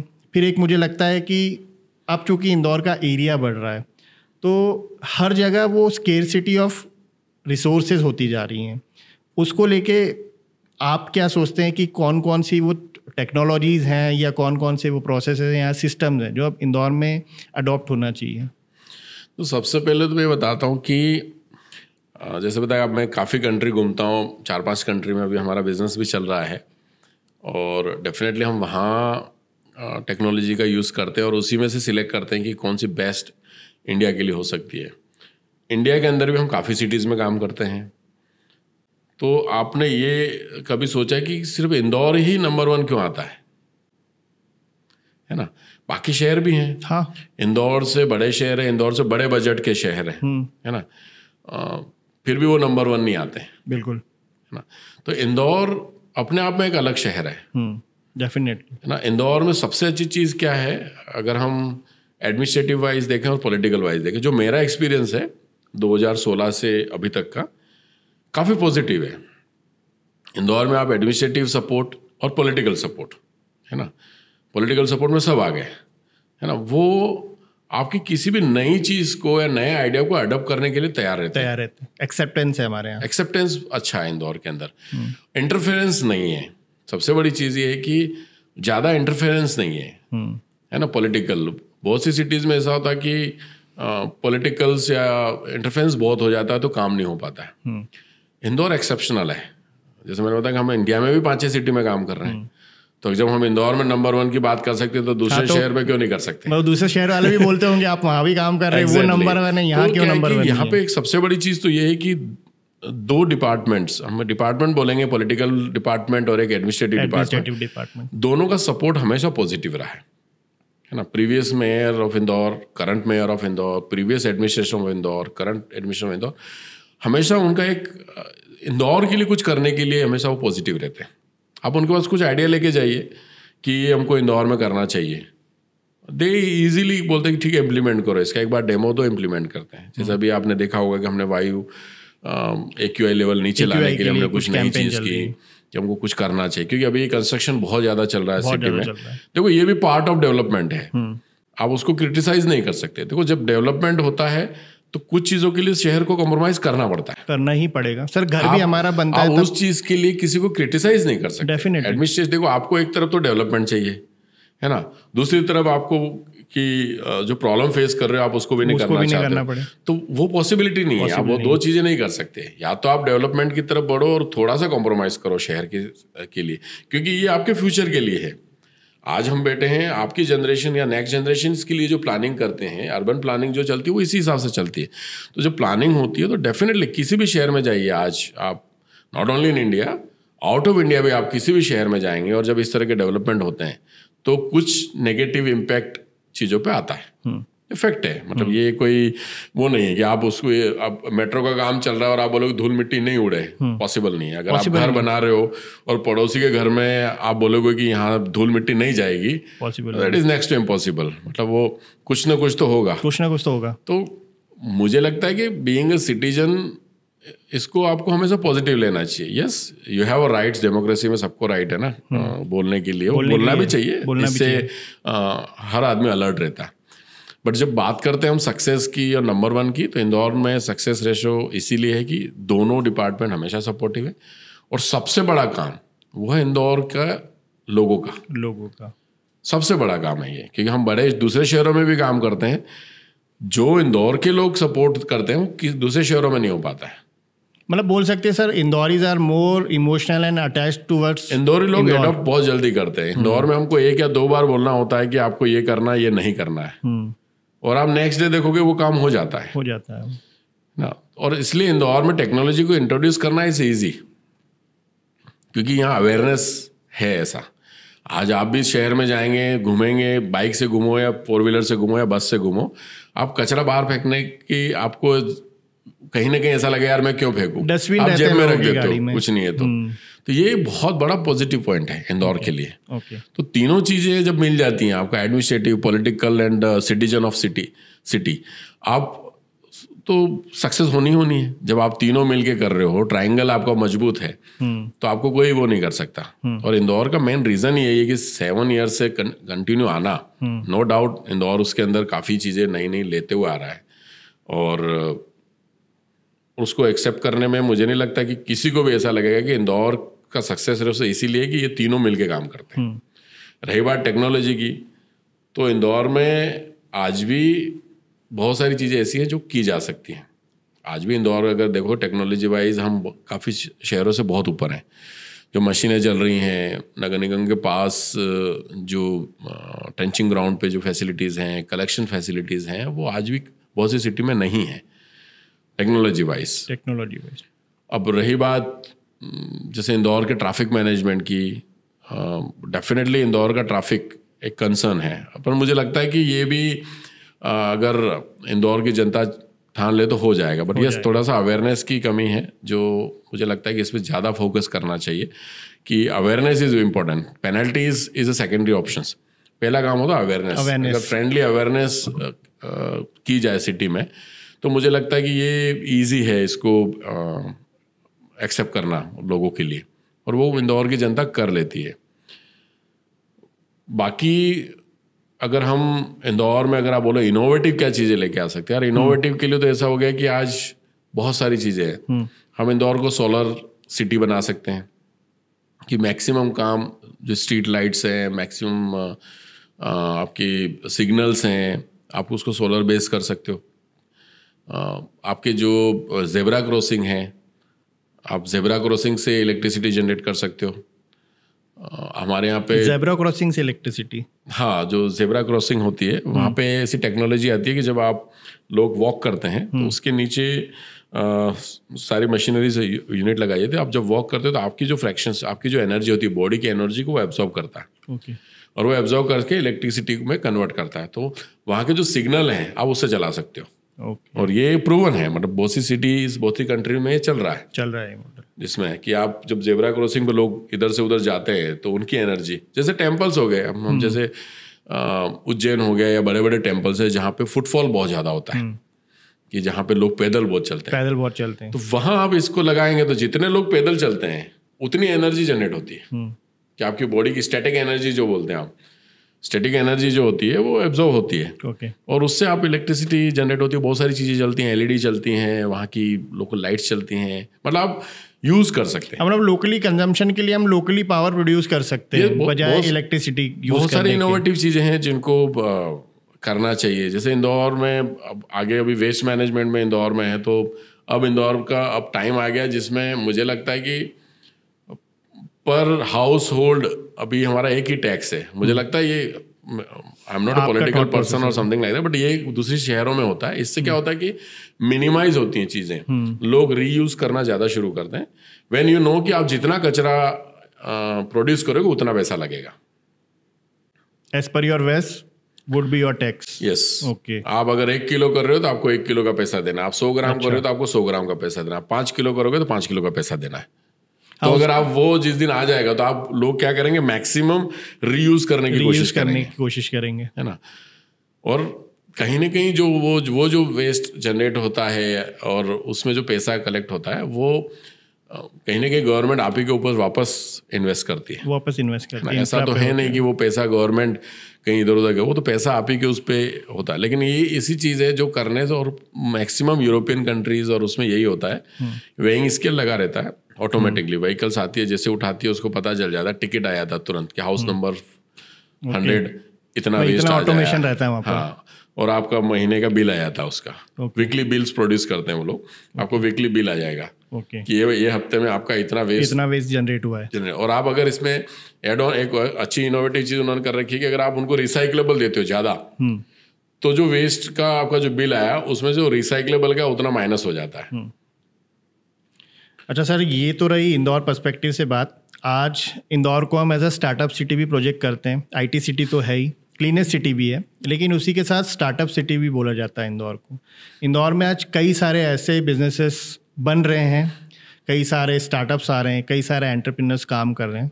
अब चूँकि ऑल टुगेदर आपकी एक लंबी जर्नी रही है बिजनेस में, starting from the Ananta Anand to IWM और भी कई वर्टिकल है, जैसे ट्रैवल्स में भी हैं आप, अलायंस वैकेशंस के थ्रू आप, मीडिया में भी हैं, बट ऑब्वियस इंदौर टॉक के थ्रू आप अभी कुछ रियल एस्टेट के लिए भी इंदौर के लिए कुछ करने वाले हैं। तो ये सब करने के पीछे अल्टीमेटली एक एंटरप्रेन्योर होता है जो काम करता है, जो जिसकी डिज़ायर होती है कि यार ये मुझे बनाना है।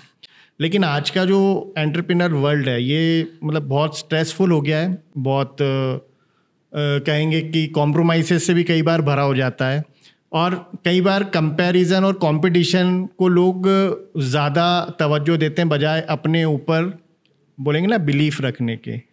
तो आपने पूरा एक बहुत लंबा फेज़ देखा है, तो उसमें हम जैसे एंटरप्रेन्योर्स के लिए जो अभी जिन्होंने अभी आधी ही जर्नी कवर की है, तो आप क्या सोचते हैं कि अगर हम जैसे यंग एंटरप्रेन्योर कोई काम कर रहे हैं तो आपकी जर्नी से वो क्या इंस्पिरेशन ड्रॉ करना चाहिए उन्हें? देखो, आपको कभी भी गिव अप नहीं करना चाहिए। आप एज ए एंटरप्रेन्योरशिप जब आप करते हैं तो डेफिनेटली हर बिजनेस थोड़ा टाइम मांगता है। आप इमीडिएटली आप चाहोगे कि 1 महीने 2 महीने या 4 महीने में रिजल्ट आ जाएगा, तो इट इज़ वेरी डिफ़िकल्ट। और आज कॉम्पिटिशन्स का टाइम है।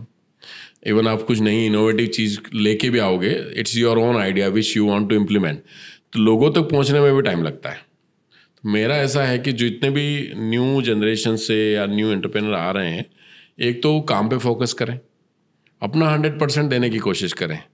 सामने से क्या चीज़ें नेगेटिव हो रही हैं उसको आप पॉजिटिव कैसे कन्वर्ट कर सकते हैं, है ना। वो आपका फेज़ 1 होना चाहिए कि जब आप किसी भी चीज़ को आप थ्रो बैक करेंगे सिटी के अंदर, तो कहीं ना कहीं उस चीज़ की वापस चीज़ें भी आती हैं, है ना। उसमें कुछ लोगों का सपोर्ट भी मिलेगा, कुछ का नहीं भी मिलेगा, बट बीइंग एंटरप्रेन्योर सबसे बड़ी चीज़ है कि फोकस, और दूसरा है आपका कि आपको गिव अप नहीं करना है। अगर आप फर्म हैं कि ये सक्सेसफुल है तो आपको गिव अप नहीं करना है। थोड़ा टाइम लगेगा उसमें आपको उन गलतियों को, और जब आप जाएंगे 6 महीने 5 महीने या साल भर के लिए भी मार्केट में, तो आपको फीडबैक लेते जाना और उसी को आपको इम्प्लीमेंट करते जाना है ना। कोई सा भी बिजनेस हो रिस्क टेकिंग के बिना नहीं होता है, बिल्कुल, है ना। रिस्क अगर आप लेंगे तो बिजनेस चलेगा, ओके, है ना। बिना रिस्क से कोई काम नहीं होता।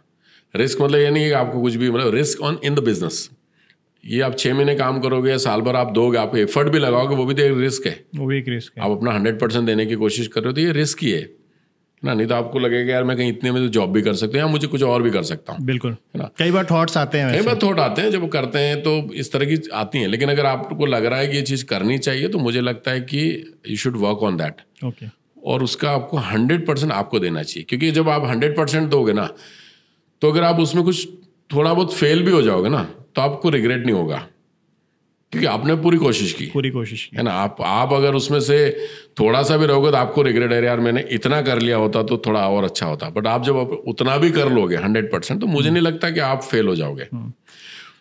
फेल तो हो ही नहीं सकता कोई, बिल्कुल, है ना। फेल्योर होता नहीं है, आप सक्सेस नहीं हो रहे हो उस काम के, इसका वो अलग चीज़ है, उसको फेल्योर नहीं बोलते हैं, वो एक लर्निंग है। आपको उसको लर्निंग की तरह लेना है कि अगर मैंने ये किया था, उसको आप कभी ये नहीं बोलोगे कि यार मैं इस काम में फेल हो गया। आप उस काम से कुछ ना कुछ सीखोगे, उस गलती से सीखोगे, और आप उसको जब करोगे तो आप है ना डबल स्पीड से दौड़ोगे उससे। तो आपको फेल्योर का जो वर्ड है ना, वो तो आपको निकाल ही देना चाहिए। जो मुझे लगता है कि फेल तो आप हो ही नहीं सकते, सेल्फ डाउट कभी नहीं लाना। फेल आप नहीं हो सकते किसी भी चीज़ में।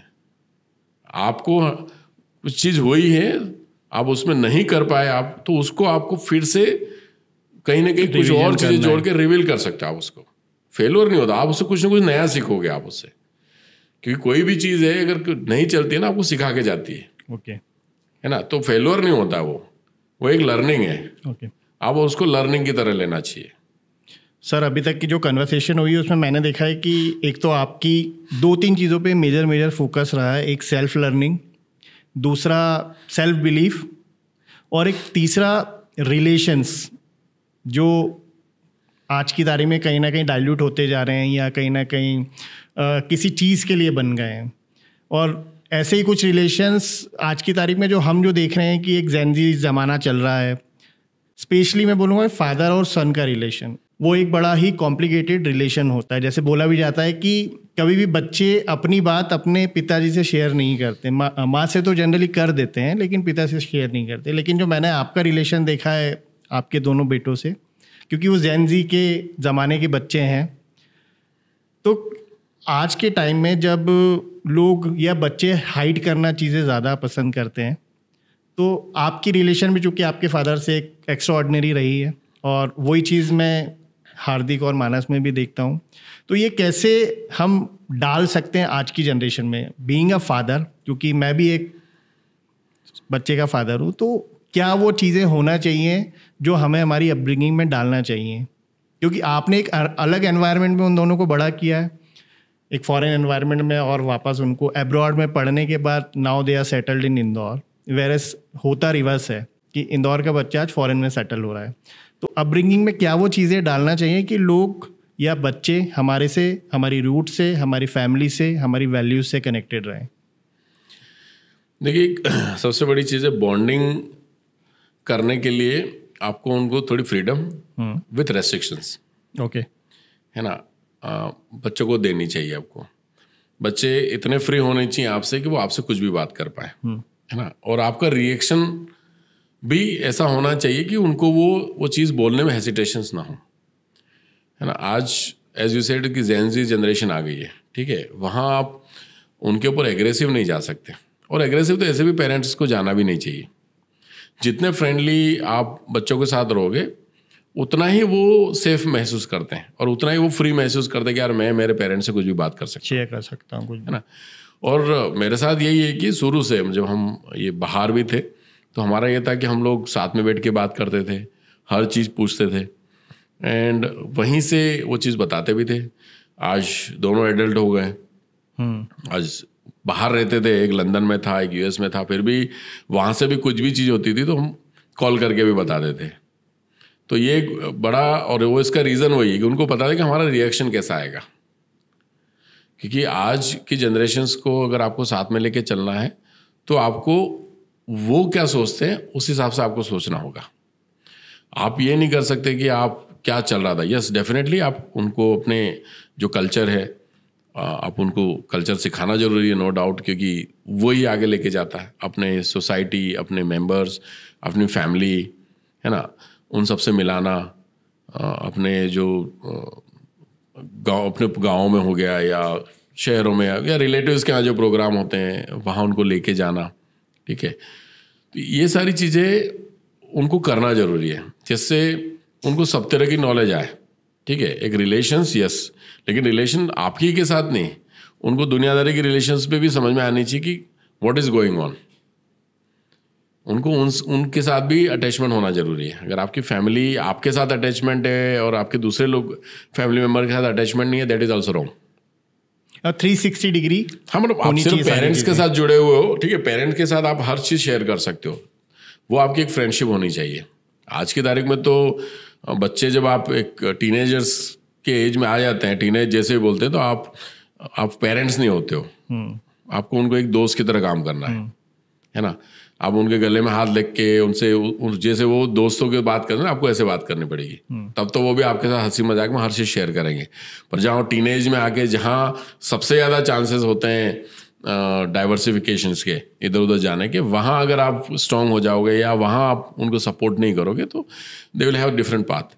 लेकिन उस एज में आने के बाद अगर you treat them as a best friend तो मुझे लगता है कि फिर आपको कोई इशू नहीं है। मतलब आपकी अगर इस कन्वर्सेशन से मैं डिराइव करूँ तो फादर के साथ now you have to be a friend of your child. Yes, और वही चीज़ है जो उसको आपकी एक जो बॉन्डिंग को स्ट्रॉन्ग करेगी।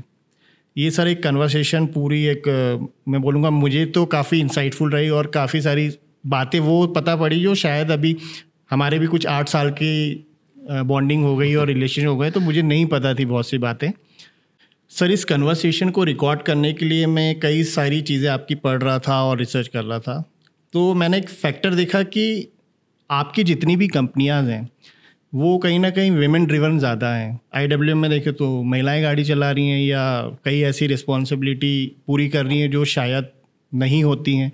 तो ये क्या वो चीज़ है विमेन एम्पावरमेंट को लेके जो आप फॉलो कर रहे हैं? देखिए, हमारा शुरू से ये टारगेट रहा है कि हम कहीं ना कहीं महिलाओं को प्रोत्साहित करें काम के लिए। जैसे आप हर ऑर्गेनाइजेशन में देखेंगे, जैसे आपने बताया भी था, IWM में भी आप देखेंगे तो मोस्टली हमारे वर्कर्स हैं सब महिलाएं हैं। ऑपरेटर्स अभी आप देखेंगे तो अभी हमने महिलाओं को ऑपरेटर्स रखा हुआ है वहाँ पे। उसका रीज़न यही है कि उनको घर से बाहर आके हम उनको ट्रेनिंग दें, ट्रेन करें और वो अपने आप को अपने पैरों पे खड़े हों।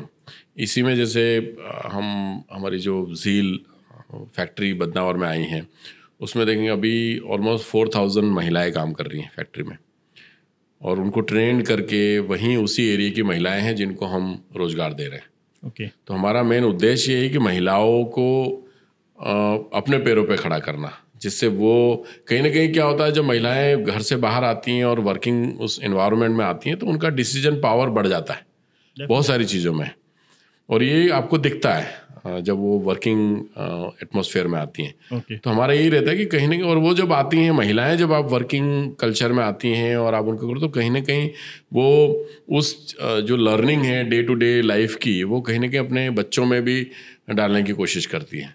हाँ, मतलब जितनी एजुकेटेड और जितनी अवेयर घर की महिलाएं होंगी वो सारी वैल्यूज़ नीचे तक पास ऑन करेंगी, क्योंकि ज़्यादा समय वो अपने बच्चों के साथ बिताती हैं, वो अपनी फैमिलीज़ को देती है। तो ये एक नोबल कॉज है आपका, और मैं रिक्वेस्ट करूंगा कि इस दिशा में ज़्यादा से ज़्यादा लोग विमेन को एम्पावर करने के लिए काम करें जैसे सर कर रहे हैं। फाइनली सर, मैं पूछना चाहूँगा, आप अभी थक चुके हैं या अभी भी और कुछ करना बाकी है? क्योंकि मुझे जहाँ तक लगता है कि इंदौर को पर्टिकुलरली अब बहुत सारी चीज़ों की ज़रूरत है, क्योंकि इंदौर को भी, जैसा भी आपने एक फ़ेज़ की बात करी कि अब वो बढ़ने वाली फ़ेज़ में आया है, तो as a entrepreneur, as a businessman, as a citizen of Indore, आपका क्या विजन है इंदौर के लिए कि इंदौर में ये चीज़ें हम मिलजुल के एक कोलैबोरेटिव अप्रोच के साथ कर सकते हैं? नो डाउट अलायंस के थ्रू आप बहुत सारी ट्रैवल से रिलेटेड चीज़ें कर रहे हैं इंदौर में, IW में अपने आप में एक सुपर काम करता है इंदौर में, इंदौर टॉक बट ऑब्वियस करने की कोशिश कर रहा है, लेकिन अभी वो क्या चीज़ है जिसकी कमी आपको जब आप ऊपर से देखते? क्योंकि मैं इसलिए आपसे ही पूछ रहा हूँ कि आपने अक्रॉस द ग्लोब ट्रैवल किया हुआ है, तो वो वहाँ की क्या क्या बेस्ट चीज़ें अब इंदौर में आना चाहिए, क्योंकि अब हम यहाँ के परमानेंट सिटीज़न हो गए हैं। नहीं, देखिए, हम इंदौर के लिए तो डेफिनेटली कुछ ना कुछ सोचते ही रहते हैं, being a citizen of Indore, और इंदौर हमारे दिल के करीब है। पहला कि थकने की बात तो सवाल ही नहीं उठता। मुझे लगता है कि जब तक आदमी को हमेशा काम करते रहना चाहिए। मेरे फादर बोलते थे कि आदमी अपने आप को अगर जिस दिन बोलेगा कि आज मैं रिटायरमेंट ले रहा हूँ, रिटायर हो गया ना, उस दिन से उसका डाउनफॉल शुरू होता है, डाउनफॉल टूवर्ड्स द हेल्थ, है ना। आप एक्टिव होना बहुत ज़रूरी है, बहुत ज़रूरी है। जैसे मैं मेरी बात करूँ तो एक्सीडेंट में मेरे को काफ़ी इंजरीज हैं। अभी रिसेंटली भी आप देखोगे तो 6 महीने से बहुत सारे प्रॉब्लम्स हैं। डॉक्टर ने अभी भी बोला था कि आप 6 महीने बिल्कुल मूव नहीं करोगे। हाँ, क्योंकि लास्ट ट्रिप का आपको मुझे पता है कि डॉक्टर ने बेड रेस्ट बोला था, देन टू आप ट्रैवल करके मुझे 100% बोला था कि आप नहीं करते। मुझे कॉन्फ्रेंस में जाना था, प्रिकॉशंस लेके गया। ऐसा नहीं कि आप डॉक्टर की एडवाइस को इग्नोर कर दो, वो भी गलत है। सारे प्रिकॉशंस लेके गए। हाँ, ये है कि अभी मेरा थोड़ा मूवमेंट कम है, मैं इधर उधर नहीं जाता हूँ, ज़्यादा स्ट्रेस नहीं लेता हूँ। इंदौर के लिए जब आपने बात की, इंदौर में अभी करने के लिए बहुत कुछ है। इंदौर आप एक बोलेंगे कि स्पीड को पकड़ रहा है। इंदौर जब स्पीड पकड़ रहा है तो स्पीड पकड़ने के साथ साथ उस स्पीड को लोगों में उस स्पीड के साथ चलने की आदत डालनी पड़ेगी, डेफिनेटली, है ना। जब शहर स्पीड लेता है या गति पकड़ता है तो मूवमेंट होता है ना। सिंपल लॉजिक मैंने आपको पहले भी बताया था कि कुछ चीज़ें होंगी तो कुछ नेगेटिव भी होंगी, है ना। तो इंदौर में जो चीज़ें अभी चल रही हैं, डेफिनेटली इंदौर एक काफ़ी प्रोग्रेस की तरफ जा रहा है। इंदौर का फ्यूचर बहुत ब्राइट है, और करने के लिए इंदौर इज़ द सिटी, मैं इंडिया की नहीं बोल सकता, एशिया की नंबर 1 सिटी बनने की काबिलियत है इंदौर के अंदर। मतलब मुझे याद है, मैं किसी का नाम नहीं लूँगा, जब मैं एक बार आया था तो किसी से मिला था मैं, तो जब मैं नया नया इंदौर में आया था तो बोले क्या इंदौर को आप हांगकांग बनाओगे क्या? अच्छा। तो मैंने बोला यार देखो, हांगकांग भी बन सकता है इंदौर, ऐसा नहीं कि इंदौर हांगकांग नहीं बन सके। ये बात है 2015-16 की, जब मैं, तो हमारी डिस्कशन हो रही थी कि ये चीज़ें करनी चाहिए। तो उन्होंने मुझे सीधे एकदम बोला कि क्या इंदौर को हांगकांग बनाओगे? कभी नहीं बन सकता। और मैं फिर इसके बाद 18-19 में उनसे मिला, अभी भी मिलता हूँ। तो मैंने बोला देखो, आज इंदौर नंबर 1 सिटी है, मतलब आप बोल सकते हो कि हम हांगकांग की तरफ बढ़ रहे हैं, और इंदौर हांगकांग बनने की सारी चीज़ें रखता है। और मुझे लग रहा है कि इस पे गवर्नमेंट काम भी करेगी, मतलब एडमिनिस्ट्रेशंस एंड लोगों के लिए। लेकिन आज भी, लेकिन इंदौर में अगर कोई चीज़ अभी चाहिए तो वो है फैमिली एटमॉस्फेयर। ओके, हाँ, जो कहीं ना कहीं मुझे अभी एज ऑफ नाउ थोड़ा लेकिंग लगता है। फैमिली एटमॉस्फेयर मीन्स लाइक, ठीक है, मॉल्स आना अपनी जगह है, ये सब चीज़ आना, लेकिन जैसे गार्डन कल्चर जो था इंदौर में पहले, हाँ, आप जैसे मेघदूत गार्डन, चिड़ियाघर जैसे आप देखोगे तो वहाँ पे क्राउड रहता था। लोगों को लगता था कि यार वीकेंड पे बच्चों को गार्डन में लेके जाएंगे, गार्डन लेके जा रहे थे, है ना। तो वो ग्रीनरी जो है इंदौर में अब थोड़ी कम है। तो एक तो गार्डन अच्छे आ जाए इंदौर में, अम्यूजमेंट पार्क आ जाए, एक नई जैसा बात की तो थोड़ा अपग्रेड वर्जन लेके आना चाहिए। अभी है पर उतने स्केल की नहीं है। स्केल के अम्यूजमेंट पार्क इंदौर में बहुत ज़रूरत है। इंदौर के अंदर फैमिली ओरिएंटेड ये चीज़ें होनी चाहिए, जहाँ पे फैमिली, ऐसा जरूरी नहीं कि हर आदमी मॉल में जाए या हर आदमी आइनॉक्स में जाए, ज़रूरी नहीं होता। There are people who like to spend time in the garden और ओपन में कहीं फैमिली के साथ बैठे हैं जाके, जैसे अभी स्मार्ट सिटी काम कर रही है राजबाड़ा और वो, तो इट्स अ गुड। लेकिन आज भी वो चीज़ें जब आप लेके आ जाओगे तो I think Indore will be one of the best city. आज भी no doubt we are in the top position, लेकिन ग्रीनरी की तरफ अभी हमको थोड़ा और ग्रीनरी और ट्रैफिक। मुझे लगता है ये दो चीज़ें हम कर लेंगे तो I think will be one of the best cities. ये 2 चीज़ें दिखनी बहुत ज़रूरी है, क्योंकि हम आज इतनी मेहनत कर रहे हैं एक्वाई लेवल के लिए और उसके लिए, लेकिन अगर आप पेड़ पौधे लगाने शुरू कर दोगे तो मुझे लगता है कि ये चीज़ें ऑटोमेटिक कंट्रोल होना शुरू, और वो हर घर के साथ होना चाहिए, पर्टिकुलरली अथॉरिटी तो जो मुझे लगता है म्युनिसिपल कॉर्पोरेशंस को, अथॉरिटी को एक वो बना देना चाहिए रूल्स कि अगर आप इतने स्क्वायर फीट का घर बना रहे हो यार, इतना वो बना रहे हो, no doubt there are rules, लेकिन इंडिपेंडेंट हाउसेस के लिए भी रूल्स बनाना चाहिए कि आपको घर बना रहे हो तो इतना ग्रीन कॉरिडोर आपके घर में होना ही चाहिए। दूसरा है इंदौर में, मैंने देखा इंदौर में कि बहुत सारे शहरों में जो हम घरों की परमिशन देते हैं वो नेक टू नेक बनाते हैं हमारे यहाँ पे। ओके भी आपकी दीवार और मेरी दीवार घर की एक ही रहती है, तो अगर 3 तरफ से घर बंद हो जाता है ना, अगर आप EPA रेगुलेशंस देखेंगे, इंटरनेशनल लॉज भी हैं इस पे, जिसमें ऐसा रहता है कि 3-3 फीट सब तरफ से दोनों को छोड़ना होता है। ओके जैसे आप मेरे पड़ोस में घर बना रहे हो तो 3 फीट मैं छोड़ता हूँ, 3 फीट आप छोड़ोगे। इससे क्या होगा, आपका चारों तरफ से वेंटिलेशन रहता है घर का, है ना। 6 फीट आप छोड़ रहे हो चारों तरफ से। पर इंदौर में ऐसा है कि सब एक साथ है, तो आप देखोगे आप कितना भी कर लो, आपको क्लीन एयर तो मिल ही नहीं रही है, आपको नेचुरल एयर, नेचुरल लाइट तो कहाँ मिल रही है? नहीं मिल रही है। आपको फ्रंट में अगर आपका घर है तो सिर्फ फ्रंट से जो लाइट आ रही है उतनी मिल रही है, 3 तरफ से अगर आप ब्लॉक हो गए तो आपको कुछ नहीं मिल रहा है।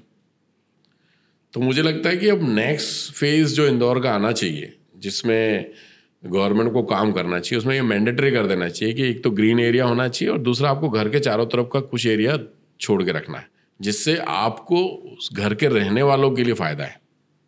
मतलब कुल मिला के more over natural driven changes ज़्यादा होने चाहिए अब इंदौर में। Exactly, has to be. तो सर काफ़ी इंसाइटफुल कन्वर्सेशन रही मेरे लिए और लिसनर्स के लिए भी रही होगी। तो अल्टीमेटली मोटिव यही था इन सारी कन्वर्सेशंस का जो हम पिछले 7-8 एपिसोड से कर रहे हैं कि इंदौर में बहुत कुछ है, इंदौर में बहुत सारे ऐसे लोकल हीरोज़ हैं जिनको हम सेलिब्रेट नहीं करते हैं और जिनकी स्टोरीज़ हमें पता नहीं है। हमें बाहर की तो सारी स्टोरीज़ पता है, अदर सिटीज़ के हीरोज़ की पता है या नेशनल हीरोज़ की पता है, लेकिन सिटीज़ के जो हीरोज़ हैं उनकी स्टोरी बिल्कुल नहीं पता है। और इन्हीं अनडिस्कस स्टोरीज़ को हम लोग हमारे इस पॉडकास्ट पे लेके आते हैं और साथ ही कुछ ऐसी इन्फॉर्मेशंस हैं, कुछ ऐसे अपडेट्स हैं, कुछ ऐसी स्टोरीज़ हैं, वीडियोज़ हैं, आइडियाज़ हैं, थॉट्स हैं जो हम लोग क्यूरेट करके अब हमारी ऐप पे लेके आए हैं। ऐप का नाम सेम जो इंदौर टॉक है, इंदौर टॉक ऐप है और इसको आप डाउनलोड अपने प्ले स्टोर से या ऐप स्टोर से कर सकते हैं। एक बार डाउनलोड करिएगा उस ऐप को और यूज़ करिएगा, क्योंकि उस ऐप में हम लोगों ने इतना सेग्रीगेटेड चीज़ें की हैं, उस ऐप में आपको कंटेंट देखने में और ढूंढने में बिल्कुल भी परेशानी नहीं होगी। तो आज ही उस ऐप को डाउनलोड करिए और आपके कुछ फीडबैक्स या सजेशंस हो तो बिल्कुल आप हमें info@indortalk.com पे हमें मेल कर सकते हैं या हमारे व्हाट्सएप नंबर 9009048480 पर भी ड्रॉप कर सकते हैं।